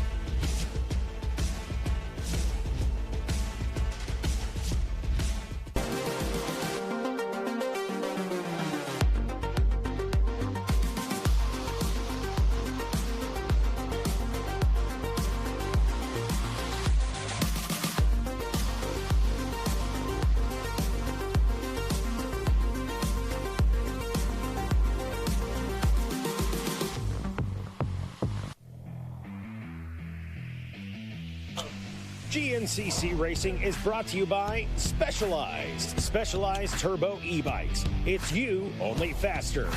And Rocky Mountain ATV MC. Get ready.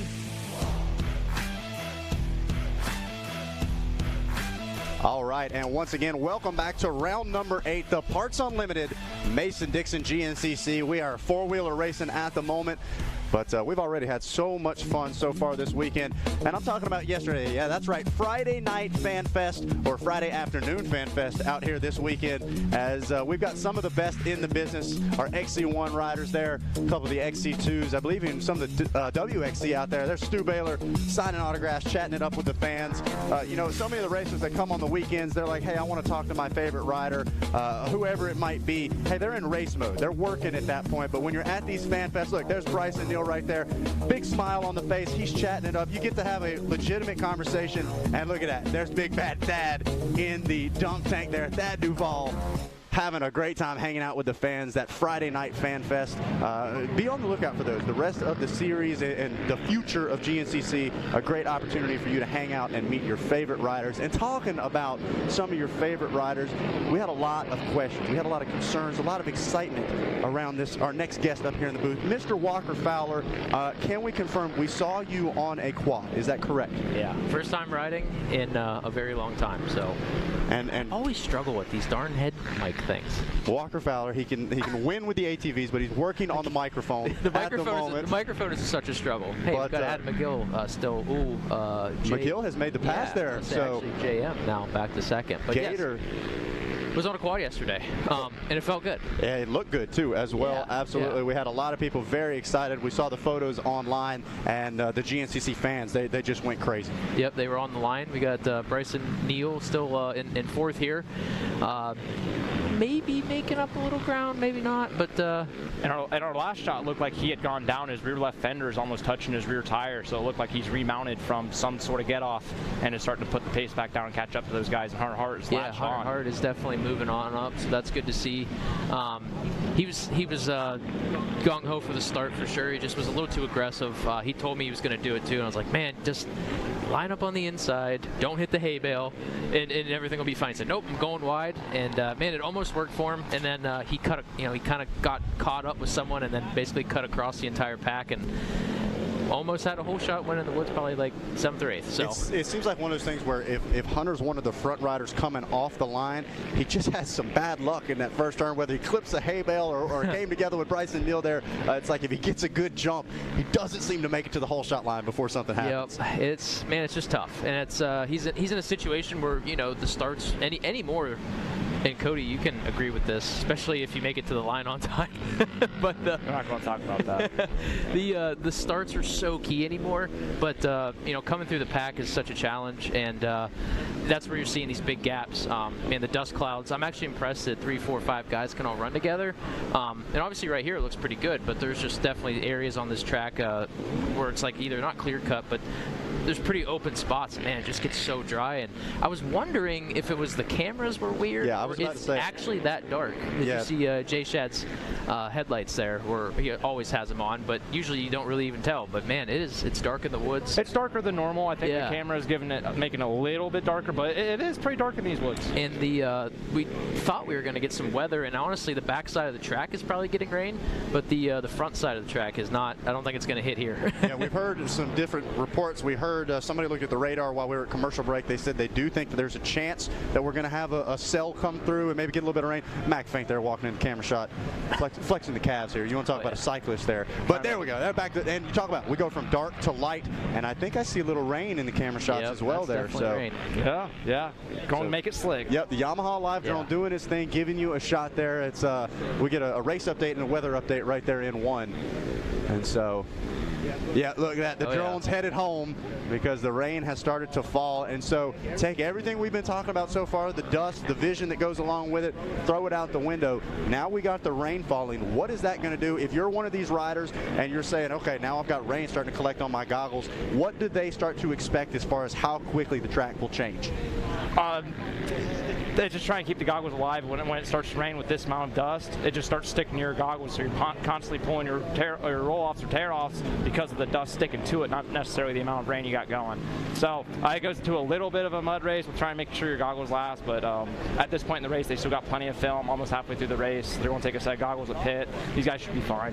What I'm really interested to see is those couple of corners leading to the finish line. It's that high speed off camber, and it's really hard packed. I've seen a lot of people getting kind of slideways already going into it. Now you take that hard pack, you throw a little water on top of it. It's going to make for some exciting racing. And that's, what, 2 turns before the finish line right there? Yeah, it's going to be interesting to see if someone can stay in that cushion and try to ride the outside all the way around the corner. And if like a 2nd or 3rd place guy can go even lower and try a slingshot cut back up to that inside, because there's going to be no traction on the inside of that corner. Yep, it gets icy. I believe that was Grayson Eller. Yeah. I think that's a great word to put, icy, greasy, something like that. Because even in the dry, we got a good drone shot earlier. Hunter Hart, he kind of spun a little bit, didn't get the acceleration, the power to the ground coming back up the hill, and he lost probably 3 or 4 bike lengths just right there. So that one corner even in particular going to be really crucial, and that was before the rain started coming. Yeah, now it's going to be more like 5-6 seconds you're going to lose with no drive. Yeah, absolutely. Sitting here at mile 9 waiting, and we looked, it's Cole Richardson leading the way, and then we did see the Gator, McGill, got the pass done. Now we don't know, I don't know how quickly that was able to happen. I don't know whether it got held up at all, but Merritt wasn't too far off behind him, but it looked like McGill was able to make it happen relatively quickly and keep charging forward. So now the question is, how much can McGill fight on the number 1 of Bryson Neal? It depends on how bad that get-off was, how much fight he's got in him. It looks like he's totally picked up the pace and is reeling them back in even quicker than before the get-off. So I think Neal's fine. I think I just poke the bear a little bit, woke him up, and I think he's coming. Yeah, that's what I'm thinking. Just as a champion, even a day like today, he, besides McGill, is, he's beating the people he needs to beat. A 4th place, he won't settle. There's a lot of time left, but if he had to take a fourth today, that's fine. You know, he's really ahead of the guys he needs to be ahead and for the points, and that's, you know, as a champion, that's what you got to do. You got to sometimes settle for a little less and look for the grand scheme of things. But here we got Cole Richardson, probably the fastest pits in GNCC. A little slower today, but man, take the time when you're out front, get that fuel in there. The bikes are going to be running, or the quads, sorry, run a little bit richer when the air filters are plugged, so they will actually consume a little bit more fuel. So those guys made sure they got every ounce that thing could take, that IMS quick fill, and definitely still has a little bit of a gap. Yeah, I'm impressed. That was interesting that you said it, because I was about to say it looked like they held that can just a little longer than they normally do. And so, and that's what I'm saying. That little insider information, hey, it runs a little richer when it's clogged up a little bit. You know, it's the little things like that that really separate these entire teams from everybody else. Everybody's got the little adjustments that they make depending on the weather, depending on the conditions. And a quick in and out there from McGill. There's Merritt in as well. So say Adam has put a little bit of time. Obviously that section right before pits is a little dusty, but man, how about Josh Merritt, man? Riding that high from last weekend. I know he was oh boy, they're catching him. Yeah, Neil is on the mission. I just woke him up. Yeah, look at that rear left fender. It just woke him up. And there's Hunter right after. Yeah, Hunter's actually picked it up too. So that'll be interesting. So now, yes, they're going faster, and the guy that Bryson needs to beat is hounding them right now. So that is going to be interesting.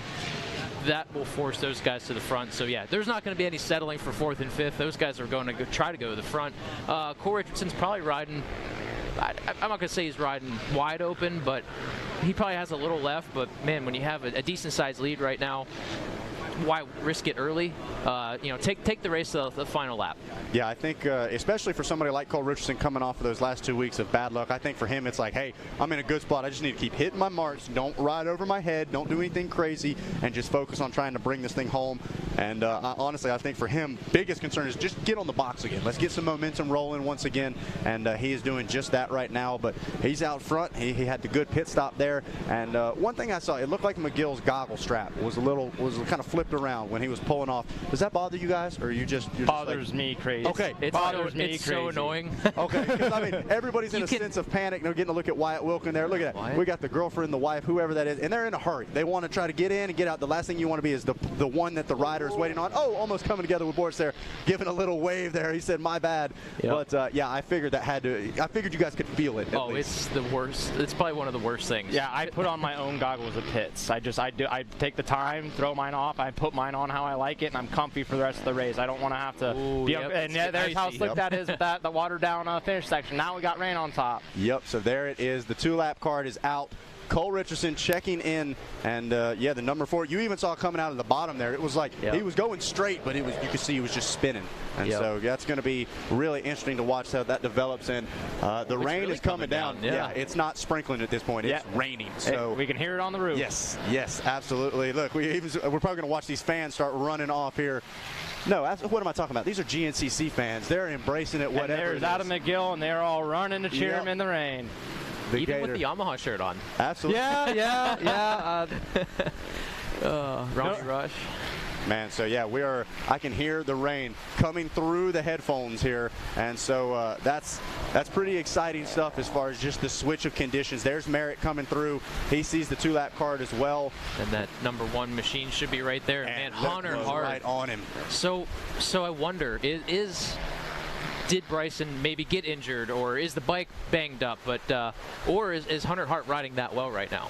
I know Hart has been feeling feisty. I know I saw him yesterday, and he was like, I'm ready for battle. Yeah, so the way Neil's reeling in McGill and Merritt, like it's absolutely no problem, and then Hunter's just toning in on him. I think Neil's okay to have that pace to be able to run in the leaders like it's no problem, and then Hart's like, can you go any faster?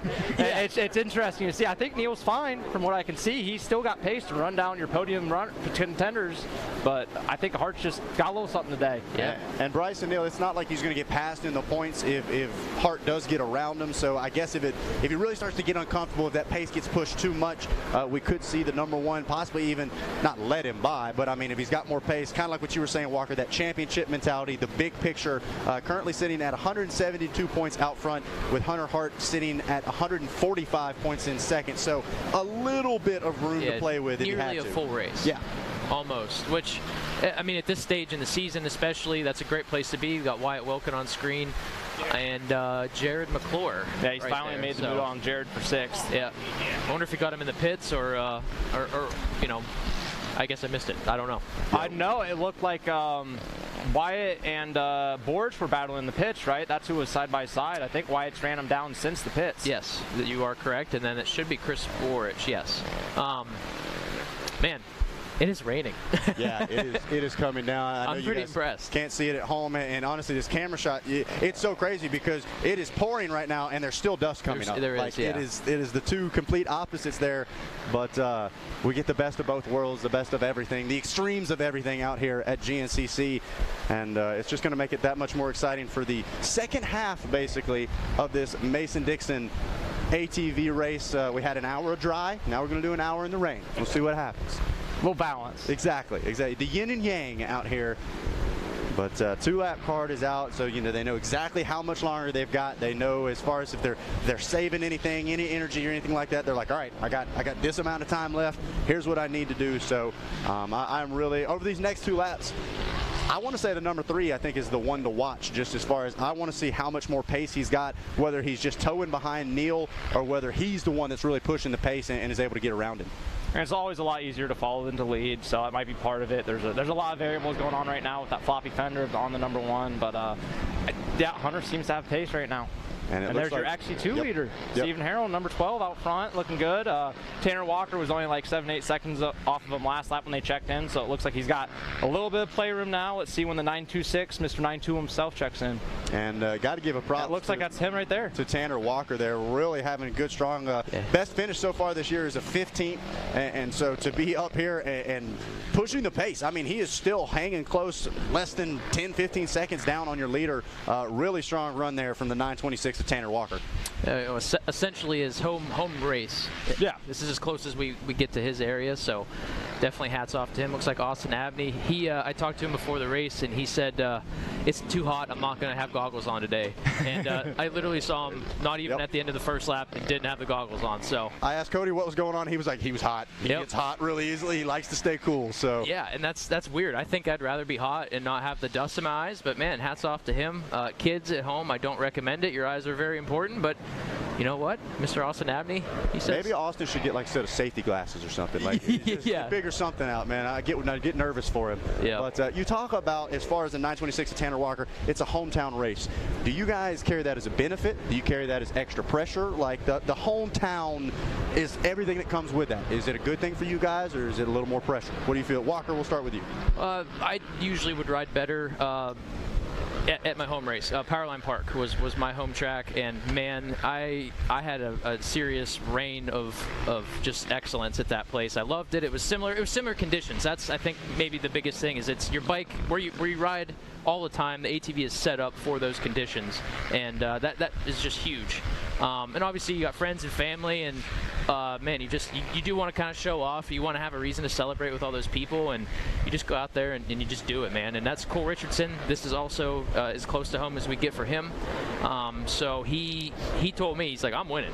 And it's funny, or not funny, but it's cool to listen to guys that are that confident that like I am winning today. And he historically, this is his track. So since they brought the venue back, I think he's the winningest rider since the resurrection of this property, and he's out there doing exactly what he needs to do. He needs to get that quad to the finish line. I know it's not his fault, but man, it just he's been so close. Then obviously the results don't show that. So hopefully he gets it to the end there. That'd be awesome. And yeah, Mr. Tanner Walker get his first podium of 2023. That'd be awesome too. And just awesome racing. Yeah, no, great stuff we've got going on all the way through. Grayson Eller came across the line as well. I believe he is third in that XC2 class. We're going to try to double check on that. Let's see here. Yes, okay, so it does look like the Phoenix Racing Yamaha of Grayson Eller sitting in that third place spot in the XC2 class. Grayson, another one, he's been up on the box a couple of times. These last few rounds has not quite been up there. Let's see, he had not quite the results he was looking for. I've seen him in the pits. I think he had some situations, some things happened, other riders, whatever. But good to see Eller back where he likes to be and performing well on that Phoenix Yamaha.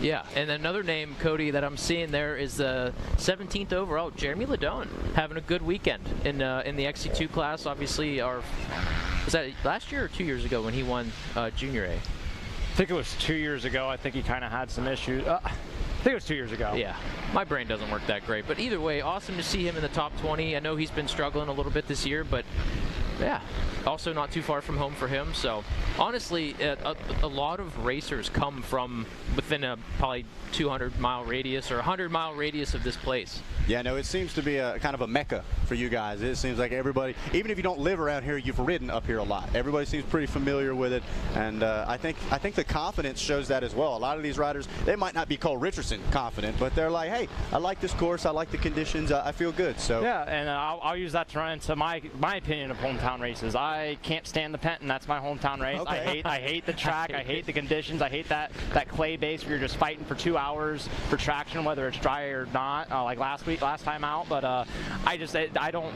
like the hard pack conditions. I like conditions like this where the dirt's got some depth to it, where it can break down. You can get into some deeper stuff and get some roots exposed. And the gnarlier, the better for me. Hey, there you go. And that's what I mean. It's so funny. Two champions here, two people that I think are more than qualified to give their opinion. Very different opinions. So don't worry, guys. Nobody's right. Nobody's wrong. All right. No, all right. If the Penton was my home track, I would hate it too. I've been there once. I'm like an hour from there. Yeah, I don't love that dirt. It's not even dirt. There's not an inch of topsoil on that property. It's just clay, and I have a hard time with that. I agree. It's just when you're fighting for traction for 2 hours, that's just what I can't stand. If there's traction to be had on the track, great, but when it gets just to a hard pack base, cool. It's not my style. Feeling himself out there, man. That was awesome. Yeah, launching up the FMF PowerPoint there. So let's see if anyone's gaining time. So we do know McGill had made the pass on Merritt. We'll see where the Gator's at. And I think that even shows, I mean, we're an hour and 10 minutes essentially into this race, and Richardson still, the body language, just the expressiveness, he seems to be feeling good still. I don't think the fatigue, anything like that. He's not just trying to get to the finish. He's flowing right now, as they like to say. He's got a little refresher with that rain. I'm sure he feels a little better after that, and he's able to get that second wind. And yeah, like Cole's, like everyone's been saying, it's Cole's race to lose. He's the man of the day right now. There we go. Look at that. Interrupting the bro talk. So we can cheer on McGill there. I Absolutely. love it. Free Howard's Hole. I always love seeing that sign here. It's so cool for the fans to be hanging out, man, and they come out in groves. There's some personalities out here, I'm telling you what. I love to see it, though, and look at that.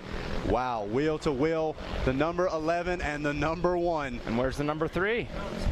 Yeah, there he is. Wow. Okay, he was just out of that camera shot. And we just saw Bryson Neal go to 3rd. Yeah, we did. Yeah, that inside's too good at the top of the hill. It's not as good as an entrance here at the bottom with that huck, but the way it splits at the top of that hill, that left line just so much better going into the next section. Cody, I'm going to say that answered my question, how Bryson's feeling. I think he's feeling just fine. Yeah. Yeah, he knows what he's doing. He's hungry. He's attacking up the 3rd, and got the Gator in sights. Yeah, he definitely. The way he's riding, maybe the end of this lap, we could see him, I'd say within sight distance, getting around the Gator, with him riding confident and making some dust.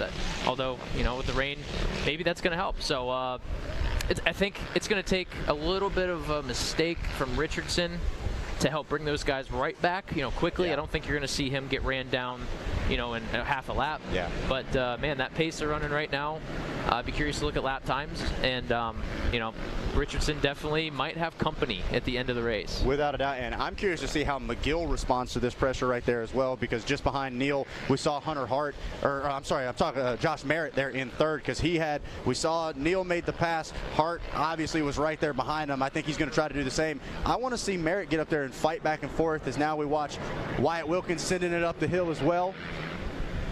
All right, you guys want to take guesses on who's the fastest guy on the track last lap? I'm going to say Hunter Hart. Yep, by 9 seconds over Bryson Neal. He had to close up a little bit of a gap to get to those rear wheels. So Hunter Hart, 28.21, Neal with a 28.30, but Neal only made up 5 seconds on your leader, Cole Richardson, with a 28.35. So that kind of answers the question as far as who's pushing that pace right there. So I'm interested to see whether or not, now that they're around Merritt, if Hart tries to break around Neal. I know you said it's a little easier to follow, but maybe he's going to just link in behind him, or maybe he's going to try to chase after McGill. I don't know if Hart was able to sneak by Neal sneak by Merritt with Neal there. I think that Merritt's kind of a pick there, and see how aggressive Barrett runs Hart when he knows that they got the pace. Yeah. And I know, at least in the motorcycle world, they say if you get past and you can pass the rider right back, that's kind of a good call response. It shuts them down a little bit. I'm assuming more of the same in the ATVs? Absolutely. Yeah. If, battling with Bryson last year, I would say a prime example is Camp Coker. When we were back and forth, I knew that if I let him get away from me or just lead for any length of time, it was over. So the second he would pass me, I would just go for broke and get right back around him. And he was probably faster that day, but I had to kind of not assert dominance because I ended up losing as well. But I had to stay ahead of him, and I had to keep, if he got me, I had to literally. It's almost like it just messes with your brain for sure. Just a mind game, and yeah, it sometimes works. Sometimes it's like not demoralizing, but it's like, dang it, like it took me all lap. Yeah, I gotta do it again, and now I just have to do it again. Are you kidding me? And then when it happens 3, 4, 5 times, it's who knows. So yes, Josh Merritt needs to try to get that spot back if he doesn't want to. Kind of give it up. Yeah, we need to see some fight out of the number 11 for sure. I do believe that was the Gator we just saw coming down the Method Race Wheels Method Alley here at mile 5. And I'm going to say that 39-second gap is probably still true, but boy, these guys are closing in, and that answers our question. Yep. So Hart was able to make the move, and Josh Merritt kind of falling off of this 2-rider train there. And hopefully it wasn't a mistake. Nope, there he is. Okay. So he is still up and going, and that's good to see for Merritt there, but it's just the way the number 1 and the number 3 were riding, it's going to be tough for anybody to hang on to him. Yeah, I think if Merritt was going to fight today, he would have latched onto McGill at that 2 position, but the way he's dropped off, I think he knows with those guys closing on him like they did, I think he knows that the fight's not there today. It looks like Neal and Hart, they're almost like, hey, look, we'll battle on that last lap, but for right now, let's try to get up there. I don't really think that we're going to see too much slicing and dicing between them. I think they're going to try to 2-rider it and freight train that thing up to second place to see if they can battle with the Gator. The best person that you can follow right now is your defending champion. Obviously, he won a lot of races last year. He's the guy that won at this property last season as well. And even if Hunter Hart has the pace to go around him, if the dust is not an issue, and it's not going to harm the bike, you might as well just conserve a little energy and stay behind Bryson Neal. And obviously they are marching forward. They're just barely chipping away at Cole, but they're taking gobs of time away from Adam McGill, and might as well just stay there. Yeah, absolutely. Make it pass on the last lap. Well, that's what I mean. These guys, they know exactly how much time they've got. The 2-lap card is out. They're like, all right, let's just try to close this gap down, and then when the white flag flies, we'll see who's able to get the job done. But for right now, the man getting the job done is the number 4. Cole Richardson leads the way. We're going to get a quick break from our sponsors, and we'll be back to the Parts Unlimited Mason-Dixon GNCC.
All-new Yamaha YZ450F.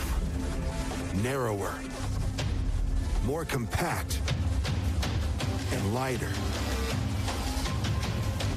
Built to do one thing: go faster.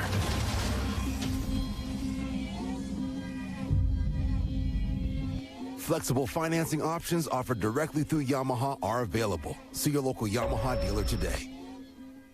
Born of family values and a homegrown work ethic, Cometic Gaskets seals your machine so you can focus on the finish line. Cometic Gaskets are the competitive standard for racers who demand the very best. Cometic Gaskets are constructed from superior materials designed to perform in the most demanding environment, whether it's championships on the line or a day in the dirt with friends. Professionals and enthusiasts depend on Cometic. Cometic Gaskets, sealing championships since 1989.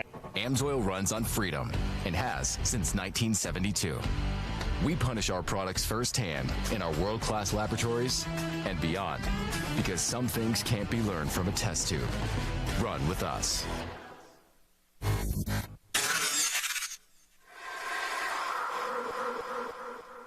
Last season was my best season ever by far. I won a lot of races. I won a championship, and it was also my first year using ARMA. And one of the things I noticed was just my ability to string good days together. You know, like especially in the summertime in Florida where you're riding every day and the heat index is 108 degrees and you're doing 230s and going to the gym and bicycle and all that stuff. I think in the past I've been super inconsistent day to day. Yeah, I may have a good race here or a good day during the week there, but overall I think where I improved the most was my consistency in my recovery.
GNCC Racing is brought to you by Specialized Turbo e-bikes. It's you, only faster.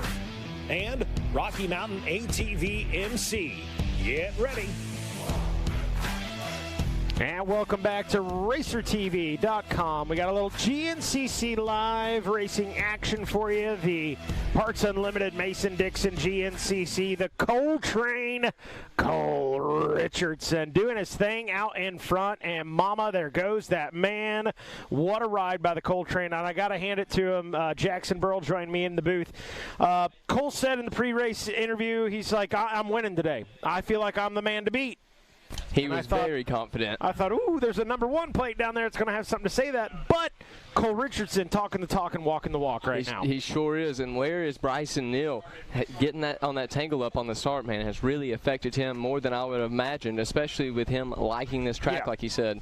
Yeah, and off air, I mean, we were sort of speculating on Bryson. Hey, is there maybe something wrong with the machine? Is there maybe something wrong with Bryson? But I think the last few shots, as Walker Fowler had mentioned, kind of answered our question. He was hauling the mail because he's feeling the pressure. Those guys, Neil Hart, gotten around Josh Merritt, but Hart is just relentlessly all over the rear grab bar. Speaking of and right there, and there is the Gator Adam McGill now behind those guys. So Gator drops a couple of spots and tries to keep pace.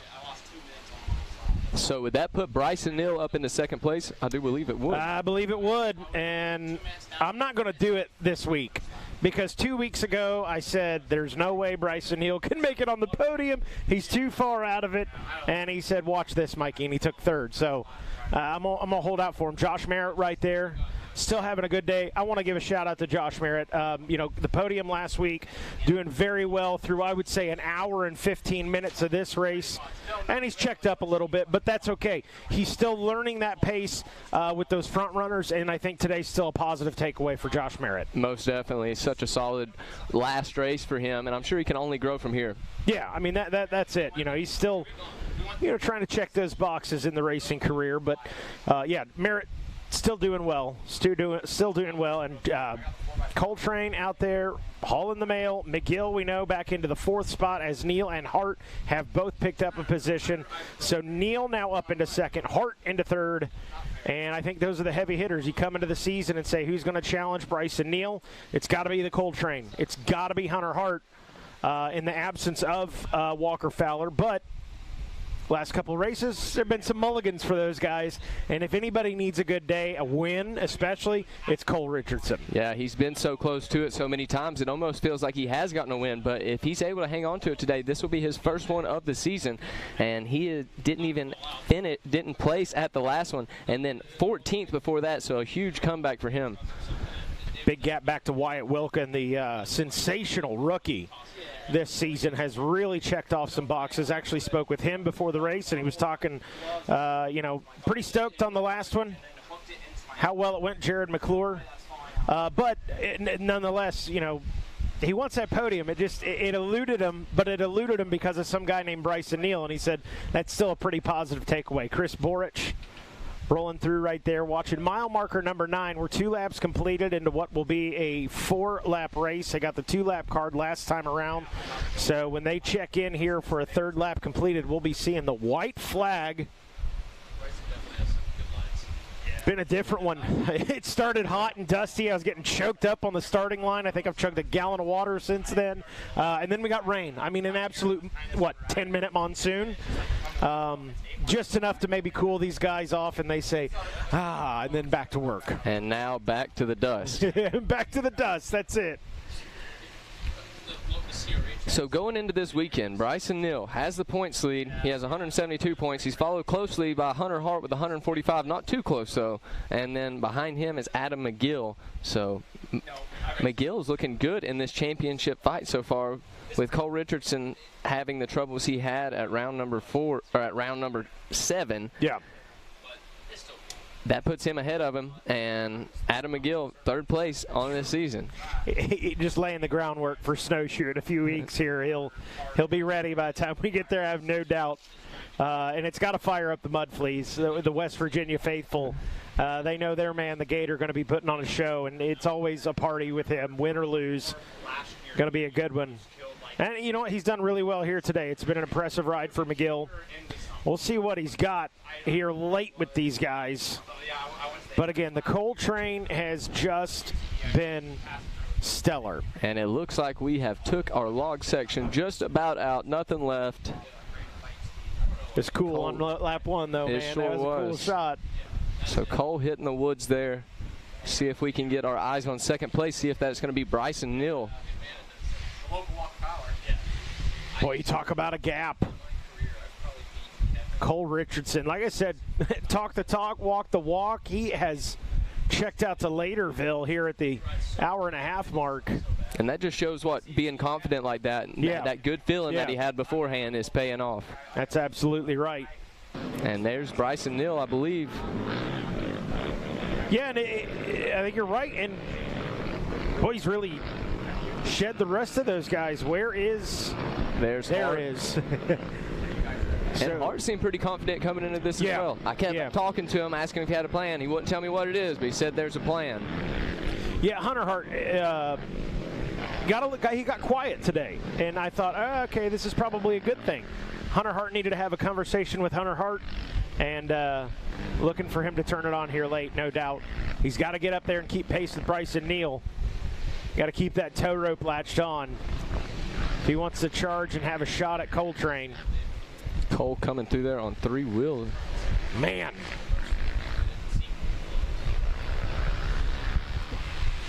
Looking at our pro pits right here.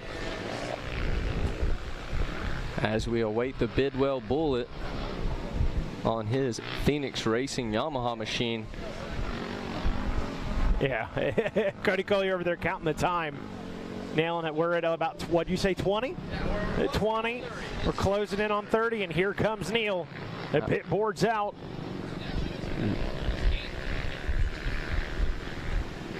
Yeah, so what I'd say plus 30. Plus 30 for Coltrane, yeah.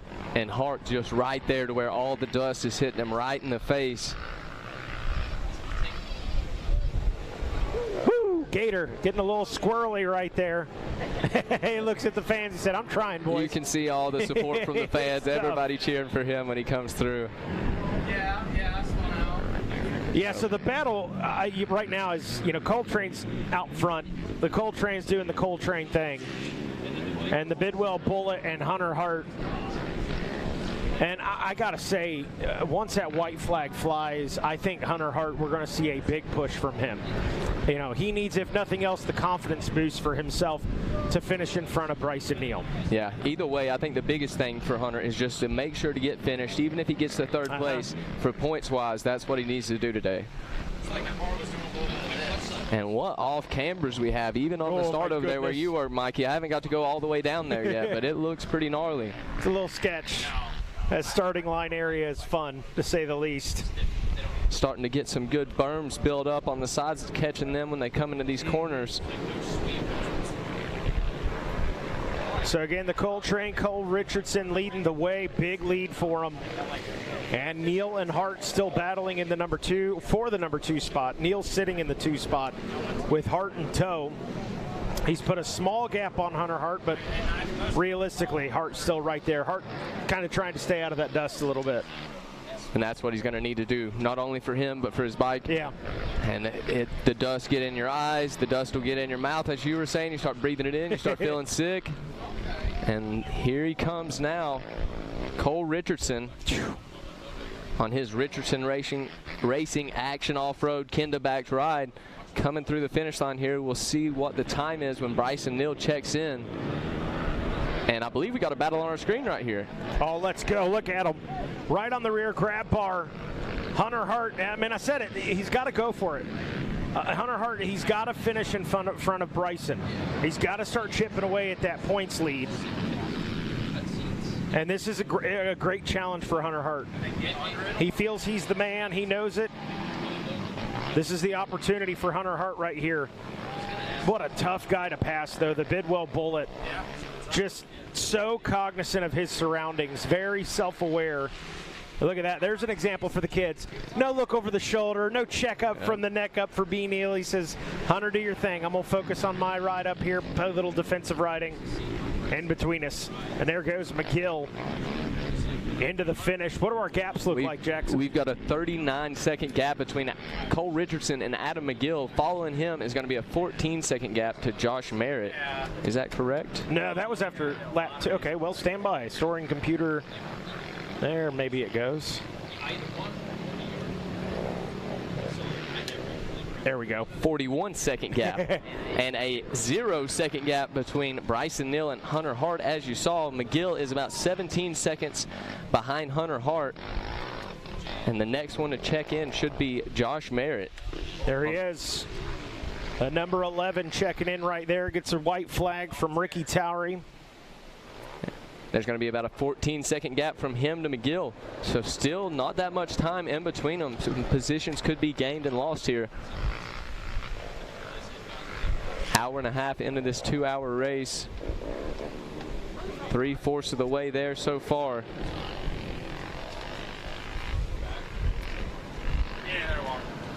Yeah. Is that okay? Because I got a question.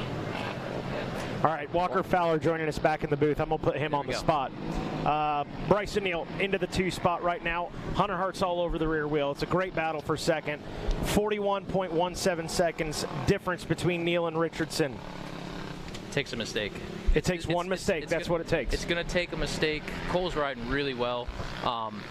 Those guys, so last lap they were only 28 down. Obviously the racers have changed. It was Adam McGill, now it's Bryson Neal in the number 2 spot. Wyatt Wilkin coming in here at 6th. But yeah, it's going to take a mistake for them to make up 41 seconds. Cole Richardson here on screen riding really well. Has that hometown confidence. Yep. He told me today he was winning, and I said, okay, prove it. He's done exactly that.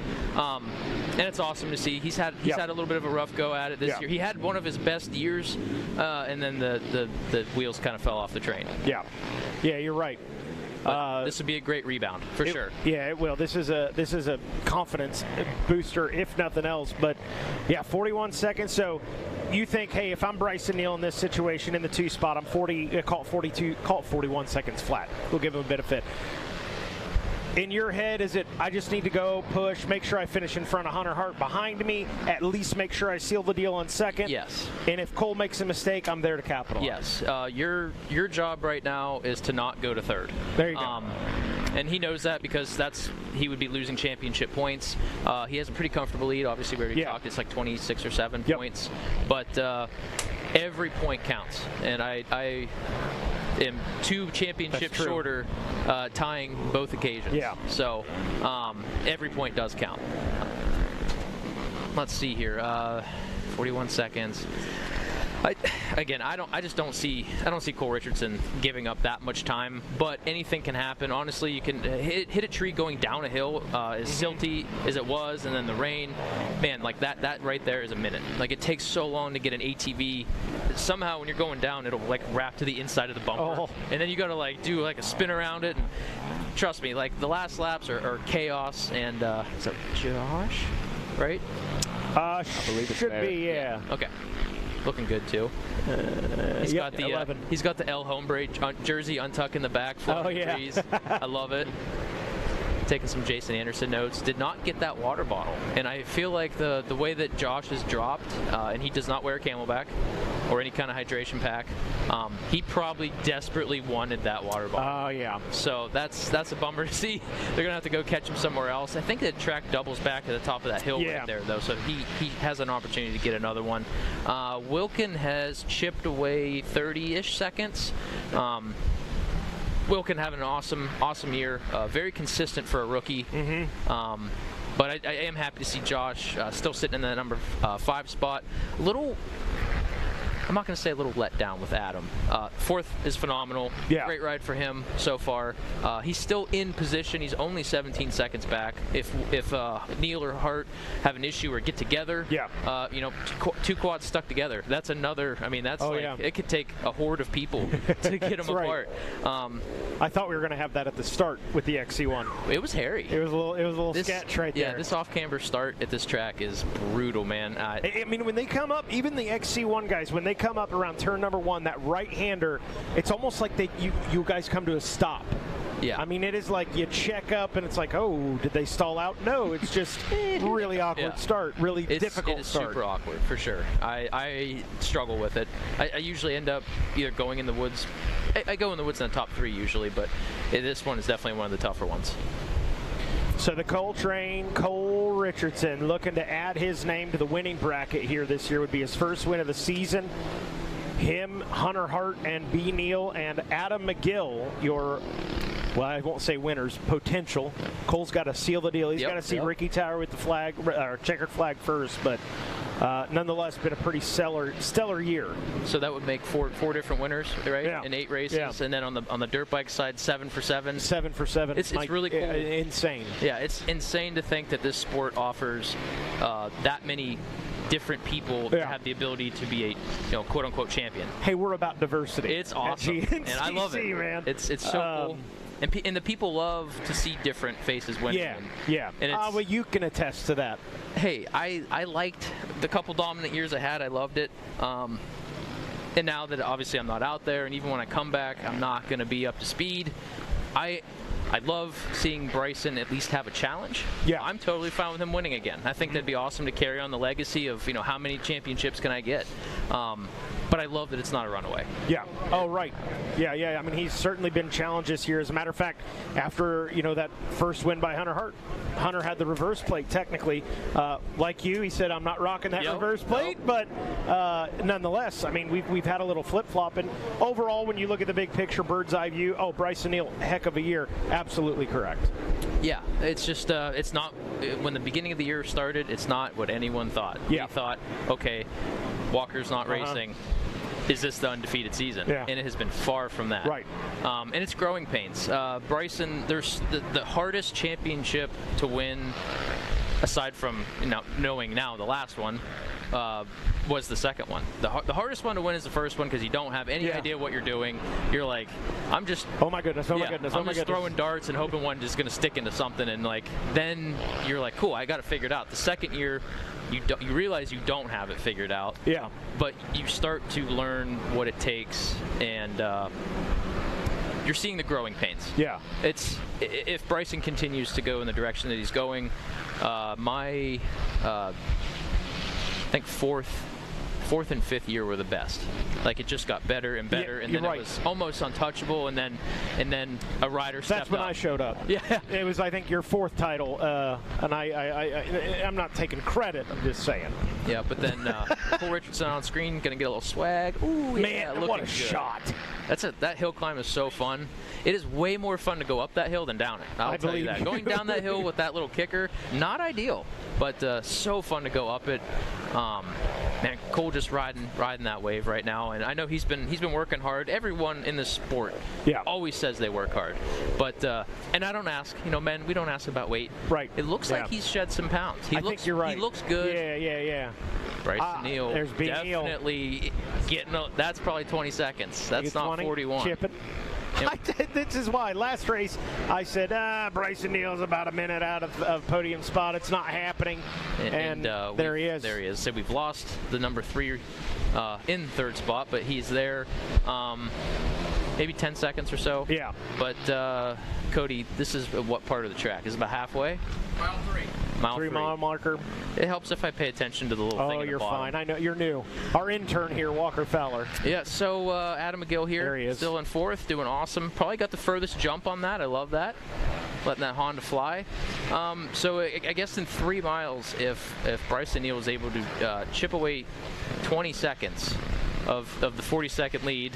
At the 6 mile marker, I guess it's going to be a dogfight. So, yeah, so much for that 41-second lead. Maybe something happened. We don't know. That's true.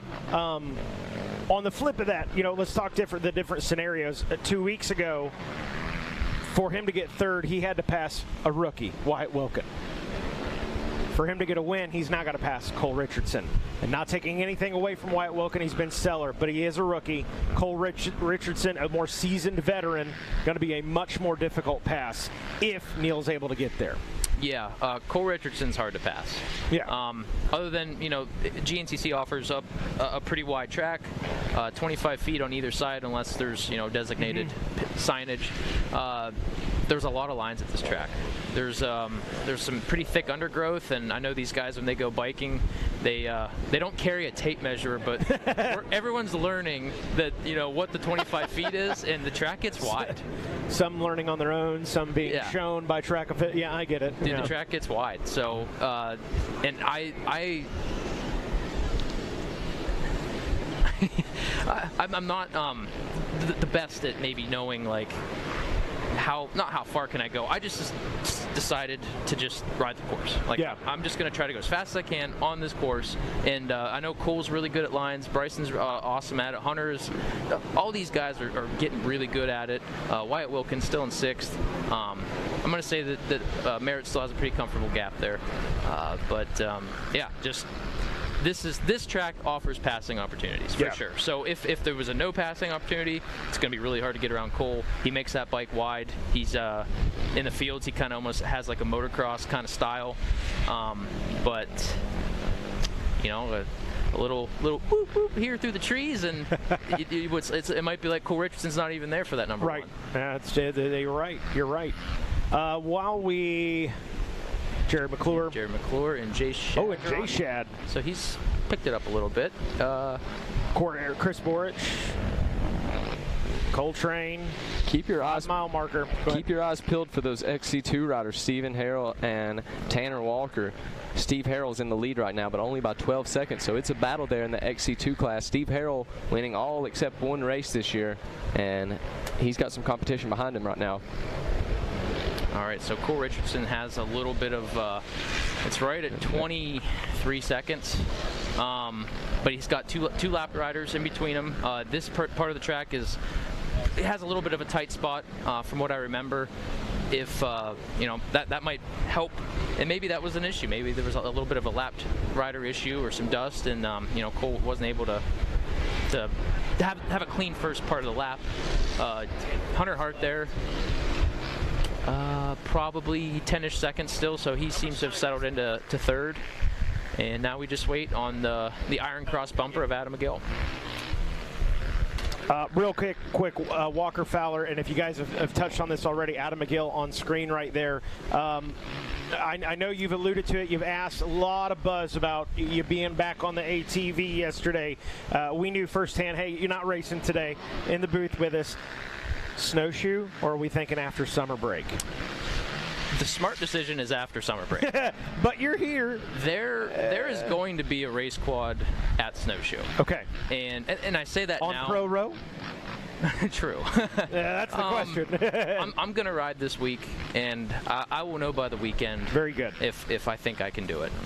So, in my heart, in my brain, Snowshoe is one of my favorite tracks. I ride exceptionally well there. Yep. And I think being a little out of shape, I think would still be okay, as long as I don't get stuck.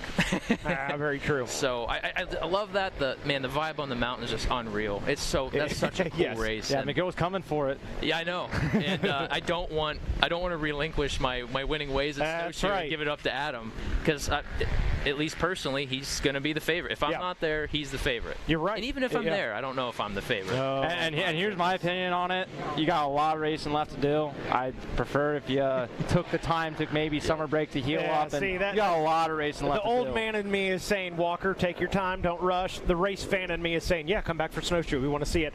Right now, got a great race going on here on RacerTV.com. Parts Unlimited, Mason-Dixon, GNCC, the Coal Train, trying to capture his first win of the season. We're going to take a break. We'll be right back to conclude Parts Unlimited, Mason-Dixon, GNCC.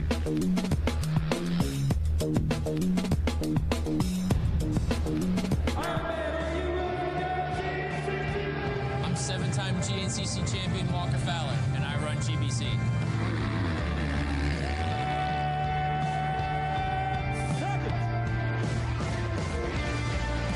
Rolling into the first turn, the number one with the pink helmet and pink bars. It is Walker Fowler, the 7th.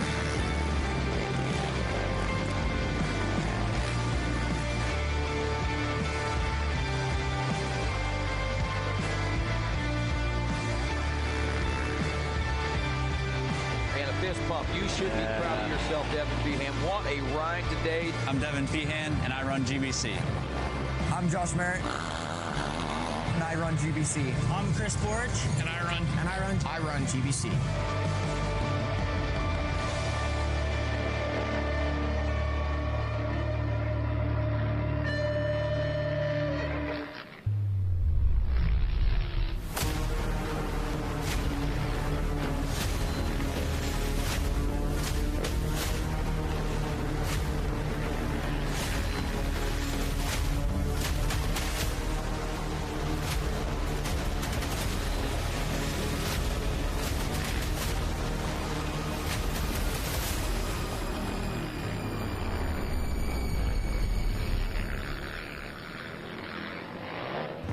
The United States Motorcycle Coaching Association has been setting a standard for motorcycle coaching since 2016.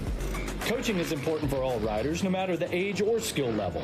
The USMCA connects riders with coaches, whether the rider's just starting out on their motorcycling journey, to a competitive amateur racer looking to reach their next milestone, or the professional athlete trying to clinch a title. Download the Motorcycle Coaching app and get connected to a USMCA certified coach today. How would you like to go to a school where we take into consideration how students learn best? Well, we do that because we find if we can build the curriculum around the things you are interested in, you're going to do a better job. The mission at On Track School is that educational success is possible while chasing your dreams. Not only will our staff help students to achieve success, they will cheer you on to the finish line. We encourage you to check out On Track School at ontrackschool.com, where we can help you chase your dreams and still get a quality education. OnTrackSchool.com. Check it out.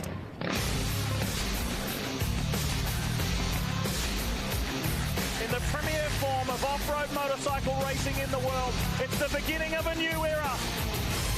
17 Supercross, 11 motocross, and those 3 playoff rounds.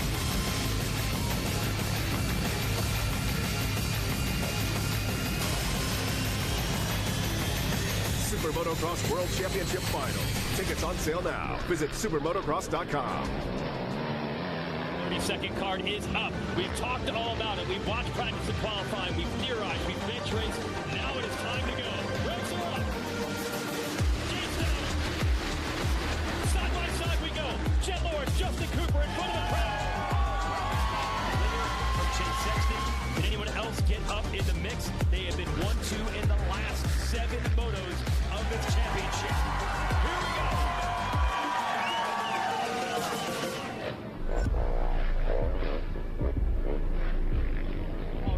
Every race, every day, in every way. Print, social, digital, video, photo. Every race, every day. Every result, every story, every rider, everything. Moto every day with Racer X.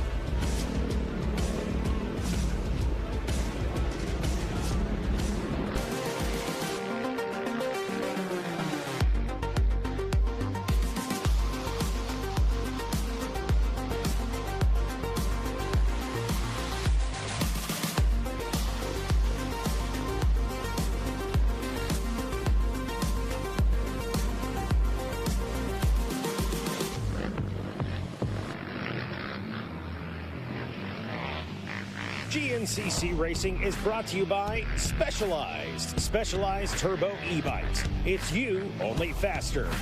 And Rocky Mountain ATV MC. Get ready.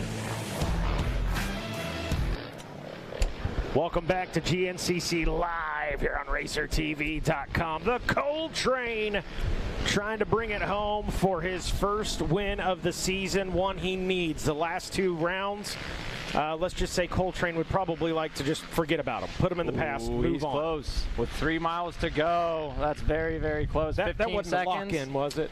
Was that a lock-in? He didn't lock in. Okay. No, we are not locking in currently. All right. Once he sees him, maybe we'll get a lock in. Yeah, we'll get a lock I in. saw a little head nod, and I thought maybe that was it. Yeah, he is under 20 seconds, which we're closer to the finish line than Bryson probably wishes we were. But man, it's going to be curious to see what happens. Like I said, 1 lap or 1 little mistake, and man, this could be a 3-rider battle if things really go south. You know, talking to the guys after the John Penton, I guess that last lap was just something else. You know, people just all stuck together and having to ride other people's ATVs out of the woods, and obviously we don't have those conditions right now. But man, it's just GNCC offers up just such a vast array of things, elements. Yeah. That's what I love about GNCC racing. I think it brings all the aspects of every type of racing and throws it in one spot. You know, you got the dirt, you got asphalt, you got every condition from every style of racing right here. Yep. I love how complete this series is. And a lot of these guys are good at motocross, so you'll see them jumping like they are up that hill and taking maybe a road crossing and kind of doubling over it. And it's definitely, I would say GNCC are probably some of the most well-rounded racers in the world. Yeah, so we can still have McGill in 4th there. We should be waiting on Josh Merritt. I'm assuming that 40-second gap is going to be a little bit bigger, and I also won't be surprised if Wilkin is making up some time on Josh. But Josh seems to be holding solid in 5th. Don't know what his deal is. After his podium run last time, he's been outside of the top 5, I think, every single round this year. So to see, other than the first round, he did get 5th at the first round, but I think every other round he's been outside the top 5. So to see him after that podium to get that top 5, I think it's more reasonable of a progression for him. I think if he keeps clicking off top 5s, I think we'll get that confidence. Yeah, I think at this point a top 5, and here he is right on screen. That 5th place it's not a podium, and he knows what that tastes like now, but for Josh Merritt, that is a phenomenal ride. Stepping stones for sure. Yeah. All right. Yeah, and we'll see if Wilkin was able to close up. If it's less than a minute. I think you said he closed up about 40 seconds in the last shot we saw of him. So yeah, it seemed like it was tightening up. If he's closing it or not.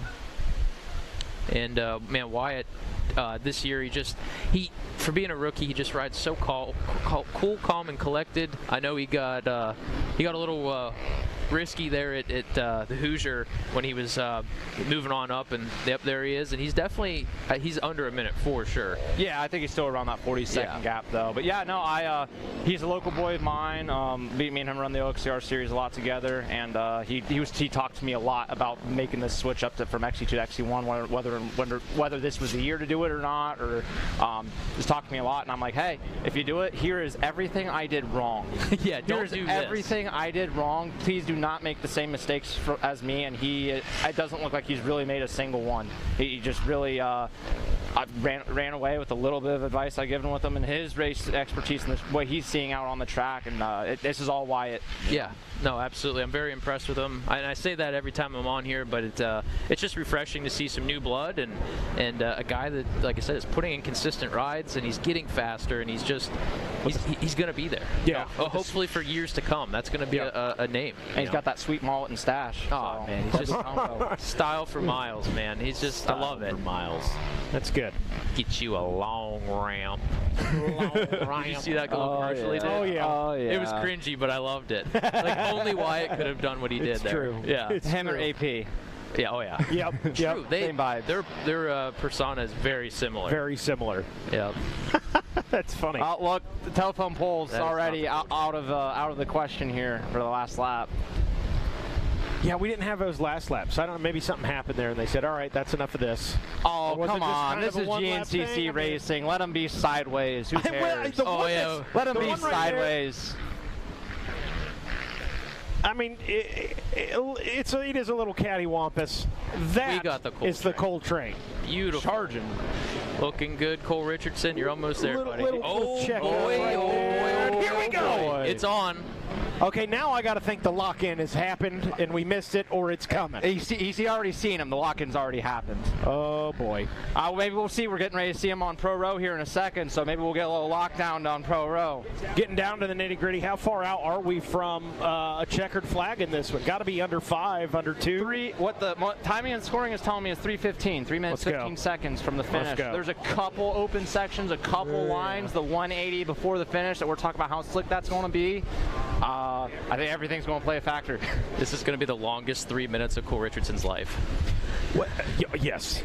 Yes. But this is a great position to be in. Man, the fans want to see this. Yeah.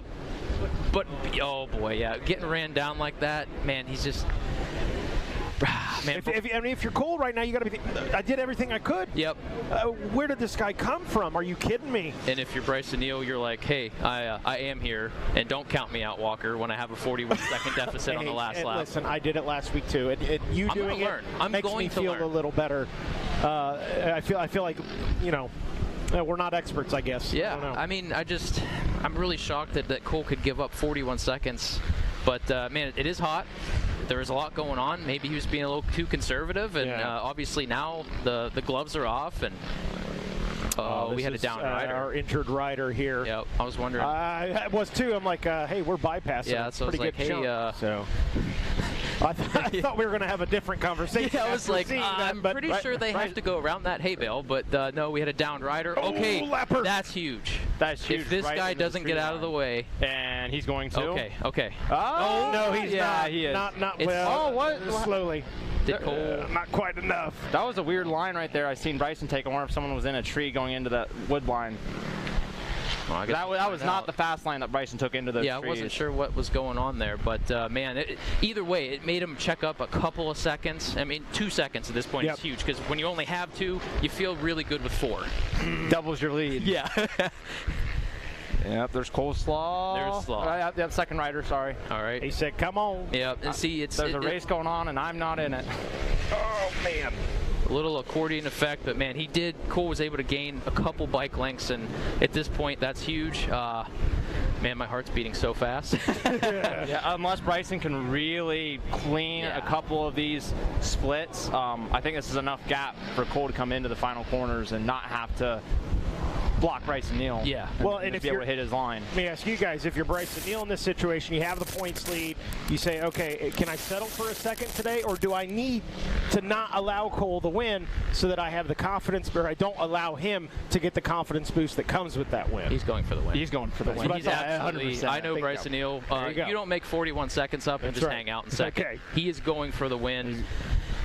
Man, another lapper. Man, they're touching. Oh, he's going for the inside. Cole set himself up good for that one. Yeah, that was awesome. Just enough inside. This one right here could be the one. Yeah, Cole knew right where he was at. That was beautiful by Cole to check up that hard inside. See him? He made him fade into that lapper, so Bryson had to follow back in behind him. Two, three turns away. Here we go, boys. Yeah. Great riding by the Cole train right there. Good exactly defensive riding. Bryson wants to be and says no. Oh my goodness! That's it. Yep. That's it. Here right we there. go into the finish line. Oh, a little love tap by B. Neal, and that's going to be it.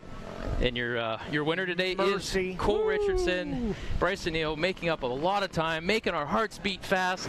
And yeah, I would be happy too, bud. Oh, look at there is an exerted man right there. Look at his hand. He's so pumped up. He has arm pump. Ooh. Cole train out everything that man's got. My hat is off to the Cole train, Cole Richardson right there. Absolutely earning. I'm assuming he's got a cramp. Yeah, look at his hands. I'm saying that's a cramp. Yep. Yeah. And it's okay, Cole. Be Jello now, brother. Yep. He's good. You did your job, bud. And if they show Bryson, he's probably not even breathing hard. He actually looks like he took a little bit of a deep breath there. I'm impressed. He might be sweating. I don't know. I was going to say, B. Neal is mouth breathing right now, and that is rare. Very rare. But you know what? The effort by the Cole train today, that's what these guys have to do. Yep. That's exactly what they... Right there was your script. If you're an XC1 rider, come back, watch this race with the Cole train. Yep, no quit. You might have gave up 41 seconds, but you don't need 41 to win. Yeah. You need to be the transponder ahead. You don't even have to be a bike length. Just the transponder has to cross. That's it. Yep, Hunter Hart in third there. Same thing, little hand cramp. Little arm pump. Must, I don't know what's going on. Everyone needs a little electrolyte, Matter of fact, I don't know. Because it started raining at the seemed to be nursing that hand a little bit. Maybe that's clipped something and started to put him in that gap. That's what maybe injured that hand. And I could be wrong, but was that the Gator right there? Coming in the 4 spot, I think he might have been. No. No, it wasn't him? No. Don't know, really. It's a Honda. It's a Honda. Yeah. Honda. There's not very many of those out there anymore. No, there is not. That's a jab at Adam. And I don't know. Adam at this point, he can't change. No, he can't. He has to ride it out on his the Honda. fan base would. And it looks like Jackson Burrell might be standing by with the Cole train, Cole Richardson.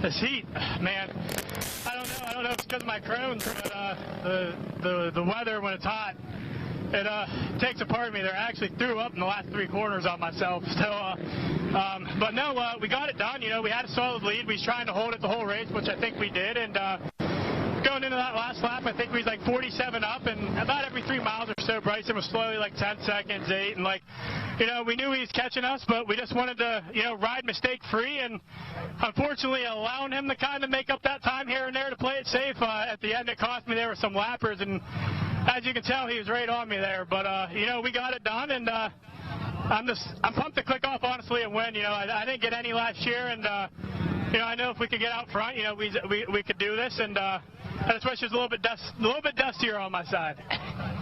Cole, what's the plan going into the rest of the season? You know, even before the season started, you know, I know we're capable of wins. You know, I want to get multiple wins, and you know, we showed we was on the podium. You know, most of the first, I think, 4 or 5 rounds there, and you know, we just had a string of bad luck. But I knew we would come through, and you know, when we have a good race, we'd be able to be up front or battling for wins, and couldn't be more pumped to do it that way. All right, everybody, your overall winner, Cole Richardson. Well, congratulations to the Cole train, Cole Richardson. Again, a man who left it all out on the track, 110% today, and that's exactly what it took to get the win for him. Yep, awesome ride by Cole Richardson, not caving under pressure and showing us that, you know, the veteran rider that he is and what he's still capable of. And I love when he said, I want multiple wins. And he has to. You know, that's what I leaned over and said to Cody Collier and Walker Fowler. I'm like, you know, what's the plan for the rest of the season? Win. He's got to win. If he wants a title, he's got to win. Yep. And, hey, it's one race at a time, right? So next is Snowshoe. There is Zach Herron standing by with Bryson Neal. Yeah, guys, we're standing by with the number 1 Bryson. We were just talking what a comeback that was. Last going into the woods, coming back, fighting all the way tooth and nail to the finish, battling there for the win. How's it feel? Oh, I'm pumped. I'm pumped to get this thing back to second place, track the leader down, and then put some wheels on him and, you know, almost make a pass in some of the fields. I'm pumped. You know, the last 2 races, I got to get my head out of my butt. You know, I just been the wrong place, wrong time, and on the start, people zigzagging, and, you know, I got into somebody go around the first corner, and I get hit from the right, and then go around into the third corner. Someone else came kind of like out of their line, came straight left, knocked my front end over and flipped me. And I was like, oh gosh, this is a long day, because man, that track was so dusty. The first lap especially.